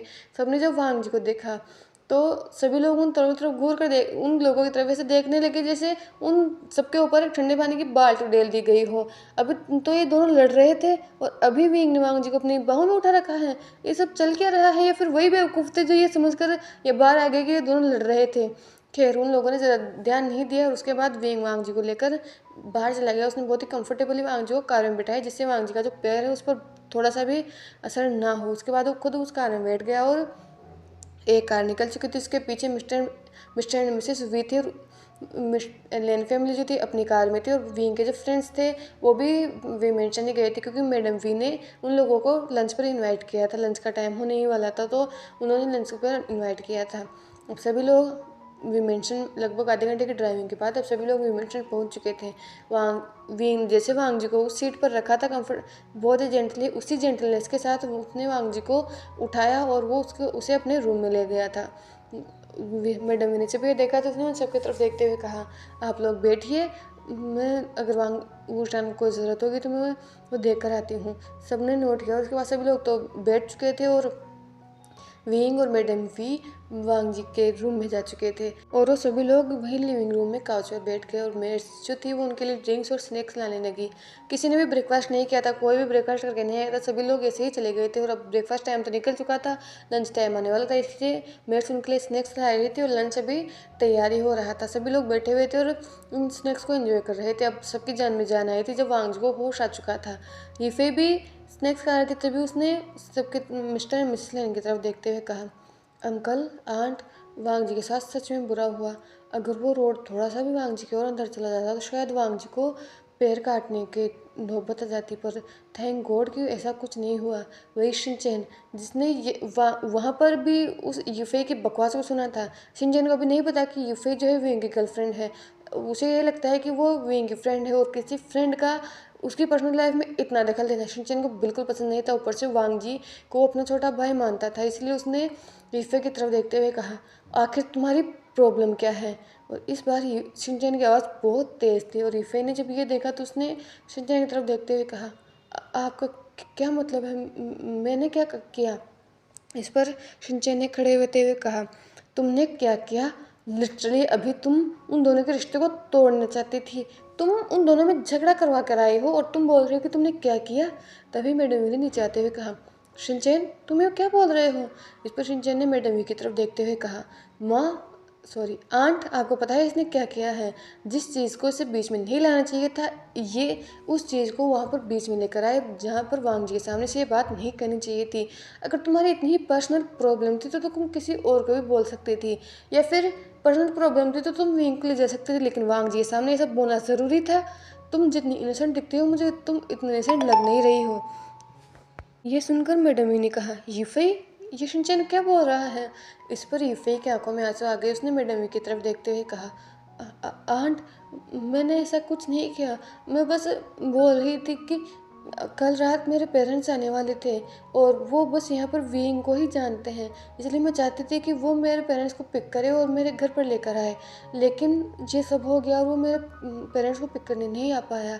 तो इसीलिए मैं बस बता रही थी कि शायद वो आ जाए, उस वजह वो सब होने की वजह से मैंने अपने पेरेंट्स को मना कर दिया कि वो यहाँ पर नहीं आए, और आज मैं फिर से उन्हें बुला रही थी। मैंने जैसे ये सब हुआ मना कर दिया था, उनकी फ़्लाइट रात को थी और इसीलिए मैंने आज बुलाया था, और मैं बस यही तो बोल रही थी। इसमें इसमें मैंने क्या क्या गलत बोल दिया। वहाँ पर यहाँ पर सिर्फ विंग को ही वो लोग जानते हैं, इसलिए मैं उसे अपने पास लेना चाहती थी। इस पर शिनचैन ने वीफे की तरफ देखते हुए कहा, अगर तुम चाहती तो ये बात विंग को बाहर बुलाकर बाहर भी कर सकती थी, लेकिन तुमने बार बार पर्सनल वर्ड्स एंड रात बिताने पर तुमने ज़्यादा जोर दिया था। तुम ये बात बाहर भी बोल सकती थी। तुम्हें नहीं लगता कि तुमने कुछ ज़्यादा ही बोल दिया है। अगर तुम्हारी वजह से उन दोनों की लाइफ में कुछ भी हुआ तो मुझसे बुरा कोई नहीं होगा। ये सुनकर मैडम ने कहा, शिनचैन शांत हो जाओ। और ये फई, अगर तुम चाहती हो कि तुम्हारे पेरेंट्स यहाँ पर आए तो तुम उन्हें रात क्यों क्यों बुला रहे हो। तुम दिन में भी यहाँ पर बुला सकती हो, और तुम खुद एक फेमस मॉडल हो, क्या तुम अपने पेरेंट्स को पिक करने नहीं जा सकती। इस पर शीफे चुप हो गई, क्योंकि अब उसके पास कोई जवाब नहीं था। वो क्या जवाब दे, वो झूठ बोल रही थी। हाँ ये सच है कि उसके पेरेंट्स आने वाले थे, इनफैक्ट ये सब झूठ था। कल रात क्या होने वाला था ये हम सबको ही पता था, लेकिन ये सब उन लोगों को तो नहीं पता था ना। उसके बाद एक ऑकवर्ड सा माहौल वहाँ पर हो गया था, लेकिन धीरे धीरे मिस्टर एंड मिसेस लेन ने बातों को थोड़ा सा उस जो एनवायरनमेंट था उसको नॉर्मल किया, और धीरे धीरे फिर से बातें होना स्टार्ट हो चुकी थी। वहीं दूसरी तरफ लंच तैयार होने के बाद सभी लोग लंच करने बैठ चुके थे। सभी लोग लंच करने बैठ चुके थे और विंग वहाँ पर नहीं था। तभी यूफे ने मैडम वी की तरफ देखते हुए कहा, आंट विंग नहीं आया, क्या मैं उसे बुला कर लाऊँ। तभी मैडम वी ने विंग की तरफ ईफे की तरफ देखते हुए कहा, नहीं, मैंने मेट्स के हाथों वांगजी और विंग का खाना रूम में भिजवा दिया है। विंग ने कहा था कि वो वांगजी के साथ ही लंच करेगा। ये सुनकर ईफे ने नोट किया। वो जाना चाहते थे लेकिन अब वो नहीं जा सकते थे। उसके बाद सबने लंच किया और लंच करने के बाद फिर से सभी लोग वहाँ से मिलने गए थे और लंच करने के बाद लेन फैमिली भी वहाँ से जा चुकी थी एंड विंग के जितने भी दोस्त थे इंक्लूडिंग यीफे वो भी वहाँ से जा चुके थे।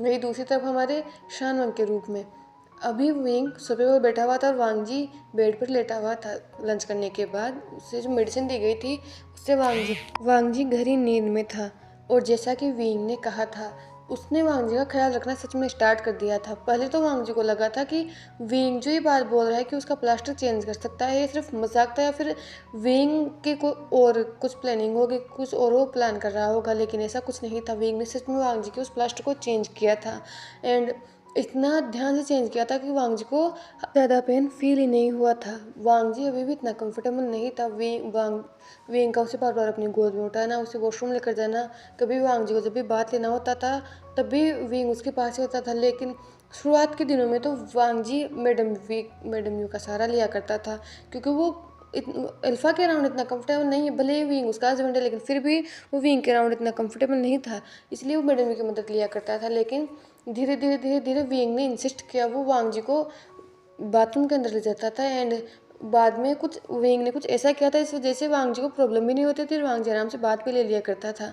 ऐसे ही 1 महीना बीत चुका था और लिटरली इस 1 महीने में विंग और वांगजी ने झगड़ा नहीं किया था। ना तो विंग नॉर्मली वांगजी से बात किया करता था और वांगजी भी नॉर्मली विंग से बात करता था। 1 से 2 हफ्ते में वांगजी का जो बहुत बड़ा वाला प्लास्टर था वो हट चुका था और वांगजी के अब जो पैर पर जो सिर्फ पट्टी बंधी हुई थी उसको ही विंग को चेंज करना होता था। और इस 2 हफ्ते में लेंशन 2 बार आ चुके थे, वांगजी को चेक कर चुके थे और उन्होंने सही साइन दिया था कि वांगजी का जो पैर है वो बहुत अच्छी तरह से हील हो रहा है। इस बीच विंग और वांगजी का रिश्ता बहुत ज़्यादा अच्छी तरह से सुधर चुका था और कहीं ना कहीं इस चीज़ ने वांगजी को एक झूठी या फिर कहीं कि एक छोटी सी होप दे दी थी। वांगजी को लग रहा था कि कहीं ना कहीं उन दोनों का रिश्ता चल सकता है क्योंकि इस 1 महीने में विंग ना तो उसने यीफे को इस घर में देखा था ना ही उसने विंग को कभी यीफे से बात करते हुए देखा था। वॉशरूम जाने के अलावा या फिर अपने पेरेंट्स से बात करने के अलावा उसने विंग को कभी अपनी नज़रों से सामने दूर होते हुए नहीं देखा। विंग काम भी अपना घर सही करने लगा था। वो उसके रूम में बैठा हुआ काम करता था। अगर उसे कुछ मीटिंग अटेंड करनी होती थी तब भी वो वांगजी के पास ही बैठा रहता था और ये चीज़ कहीं ना कहीं वांगजी को इम्प्रेस कर रही थी कि विंग उसका ख्याल रख रहा है। लेकिन जब भी वांगजी को थोड़ा सा अनकम्फर्टेबल फील होता है या फिर इरिटेट फील होता है विंग के बहुत ज़्यादा ख्याल रखने से और वो ये बोल देता है कि विंग को ये करने की ज़रूरत नहीं है, तो विंग बस यही जवाब देता है कि उसकी माँ की वजह से ये कर रहा है। और यही चीज़ वांगजी को हर्ट करती थी कि विंग सिर्फ अपनी माँ की वजह से ये सब कर रहा है। खैर टाइम बीत रहा था और वांगजी धीरे धीरे चलने फिरने लगा था। वांगजी का जो पैर था वो ठीक हो रहा था और इसमें मदद विंग उसकी कर रहा था। अब वांगजी जो फड़ने लगा था वो अपने रूम से बाहर जाने लगा था और ऐसे ही आज वो अपने गार्डन में बैठा हुआ था। विंग भी यही था लेकिन वांगजी गार्डन में बैठा हुआ था और अभी शाम हो चुकी थी तो वांगजी उस व्यू को एंजॉय कर रहा था। थोड़ी देर तक एंजॉय करने के बाद अब वांगजी थका हुआ फील कर रहा था क्योंकि अभी वांगजी की मेडिसिन चल रही थी तो वांगजी उससे बहुत जल्दी ही थका हुआ फील करने लगता है, इसलिए वो उठता है और धीरे धीरे वो अपने रूम की तरफ आने लगता है। लेकिन वांगजी को नहीं पता था कि रूम में उसके लिए एक सरप्राइज़ वेट कर रहा था। जैसे ही वांगजी रूम के पास आया उसे कुछ आवाज़ें सुनाई दी और वांगजी ने जब ये आवाज़ें सुनी तो उसके कान खड़े हो गए क्योंकि इन आवाज़ों को पहचानता है। रूम का डोर हल्का सा ओपन था और जब वांगजी रूम के डोर के अंदर से देखा तो उसकी रूह जैसे अंदर से काँप गई। उसने जो छोटा सा बबल अपने सपनों का बना लिया था वो बहुत ही ब्रूटली जैसे क्रश हो चुका था क्योंकि सामने वो देख सकता था उसके बेड पर, उसके और विंग के बेड पर विंग और यीफे थे। विंग बेड पर लेटा हुआ था और यीफे उसके ऊपर थी। यीफे ने विंग के दोनों हाथों को उसके हेड के ऊपर पिन कर रखा था एंड यीफे झुकी हुई थी और ऐसा लग रहा था जैसे यीफे विंग को किस कर रही थी। यही चीज़ वांगजी के लिए अनबिलीवेबल थी।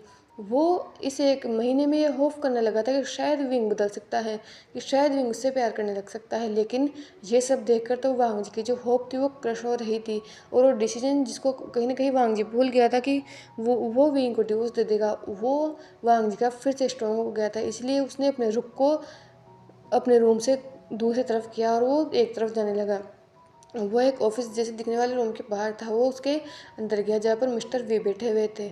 वांग जी मिस्टर वी के पास गया और उसने कुछ देर तक उनसे बातें की। और उसके बाद अब लिटरली 3 से 4 घंटे उसके बाद बीत चुके थे, लेकिन अभी भी वांग जी रूम में नहीं आया था। यही टेंशन विंग को खाई जा रही थी, क्योंकि अचानक वो जो वांग जी का वेट कर रहा था वो वांग जी को गार्डन में बैठकर व्यू एंजॉय करता हुआ देख रहा था। तभी उसे फील हुआ कि उसको किसी ने पीछे से कर लिया हो। जब उसने देखा तो वो यीफे थी। यीफे के यहाँ आने पर विंग ने उसे डांटा कि यीफे यहाँ पर कैसे आ सकती है, और अगर वो अभी वांग जी यहाँ होता तो वो क्या करता। लेकिन यीफे पता नहीं सुनने के लिए तैयार ही नहीं थी, और आज यीफे ज़्यादा ही अलग ही मूड में थी। इससे पहले कि विंग को समझ पाता उसने विंग को बेड पर पुश कर दिया। उसने विंग के दोनों हाथों को बेड पर पिन कर दिया। ऐसा नहीं कि विंग स्ट्रांग नहीं है, लेकिन वो यीफे को हर्ट नहीं करना चाहता। यीफे एक ओमेगा है, विंग ओमेगा पर उस ओमेगा को हर्ट नहीं करना चाहता था। यीफे उसकी तरफ झुक रही थी। यीफे उसके लिप्स पर किस करना चाहती थी, लेकिन इससे पहले कि वो किस कर पाती विंग ने उसे फोर्स के साथ दूर धकेल दिया, क्योंकि उसे नहीं पसंद, उसे डिस्गस्ट फील हो रहा है इस फीलिंग से। पहली बार लाइफ में विंग को डिस्गस्टिंग फील हो रहा था, इसलिए उसने यीफे को तुरंत पुश कर दिया था और उसे एक वार्निंग टोन में कहा था कि जब तक विंग यीफे को कॉल ना करे तो यीफे को इस घर में आने की ज़रूरत नहीं है। ये बोलकर उसने यीफे को अपने गार्ड से वहाँ से भिजवा दिया था। वहीं दूसरी तरफ अब 1 घंटे बाद भी जब उसे वांग नहीं दिखा तो वो टेंशन ले रहा था, इसीलिए वो अपने फादर के पास गया कि शायद वांग जी अपने फादर के पास होगा। तो अपने फादर के पास गया, उसने अपने फादर के ऑफिस स्टडी पर नॉक किया और अंदर से एक बहुत ही कोल्ड आवाज़ सुनाई देती है, कम इन। विंग ने जब इस आवाज़ को सुना तो वो शॉक हो गया। उसके फादर की बहुत दिनों बाद उसने ऐसी कोल्ड वॉइस सुनी थी। जब वो अंदर गया तो उसने स्टडी को स्कैन किया, लेकिन वांग जी यहाँ पर नहीं था। फिर उसने अपने फादर की तरफ देखते हुए कहा, फादर वांग जी कहाँ है? मैं पिछले 1 घंटे से उसका इंतज़ार कर रहा हूँ, उसे घर में ढूंढ रहा हूँ, लेकिन मुझे वो कहीं नहीं मिल रहा है। आखिर वो कहाँ गया? ये सुनकर मिस्टर वी ने विंग की तरफ देखते हुए कहा, ये सवाल तुम मुझसे क्यों पूछ रहे हो? ये सवाल तो मुझे तुमसे पूछना चाहिए कि आखिर तुमने ऐसा क्या किया है जिस वजह से वांग जी को ये फैसला लेना पड़ा। यह सुनकर विंग ने कहा, कैसा फैसला फादर? इस पर मिस्टर वी ने विंग की तरफ देखते हुए कहा, कॉन्ग्रेचुलेशन विभूषण, लेन वांग जी तुम्हें छोड़कर जा चुका है, वो भी हमेशा के लिए। और उसने कहा है कि वो जल्द ही डिवोर्स पेपर्स भी यहाँ पर भिजवा देगा। तुम जो चाहते थे वो हो चुका है, तो कॉन्ग्रेचुलेशन माय चाइल्ड। एंड मैं भी अब थक चुका हूँ तुम्हें मना करते करते, तुम्हारी उस यीफे की सच्चाई तुम्हारी आंखों के सामने लाते लाते। लेकिन अगर तुम उस सच्चाई को अपनाना नहीं चाहते, उसकी सच्चाई को तुम मुझसे सुनना नहीं चाहते, तो मैं कुछ नहीं कर सकता। तुम इंडिपेंडेंट हो, तुम्हारा खुद का बिजनेस है, तो तुम जाओ और अपनी गर्लफ्रेंड से शादी कर लो, मुझे कोई फ़र्क नहीं पड़ता। लेकिन एक बात याद रखना, आज के बाद तुम मुझे अपना फादर करने का हक खो चुके हो। तुम यहाँ से जा सकते हो, मैं तुमसे बात तक नहीं करना चाहता। और ये सुनकर विंग को आगे पीछे और कुछ नहीं सुनाई दिया। उसे बस ये सुनाई दिया कि वांग जी से छोड़कर जा चुका है और जल्दी डिवोर्स पेपर भेज देगा। डिवोर्स पेपर, लेन वांग जी उसे डिवोर्स देना चाहता है। तो है एवरीवन, आज के लिए बस इतना ही। ये मेरा करियर का सबसे लॉन्गेस्ट पार्ट था इस एफएफ का। तो प्लीज़ कमेंट में बताना कि आपको ये एफएफ कैसा लगा। आवाज़ आज ऐसे ही आ रही होगी, पता नहीं, जुकाम मुझे छोड़ने का नाम ही नहीं लेती है, फिर भी मैंने बनाने की कोशिश की है।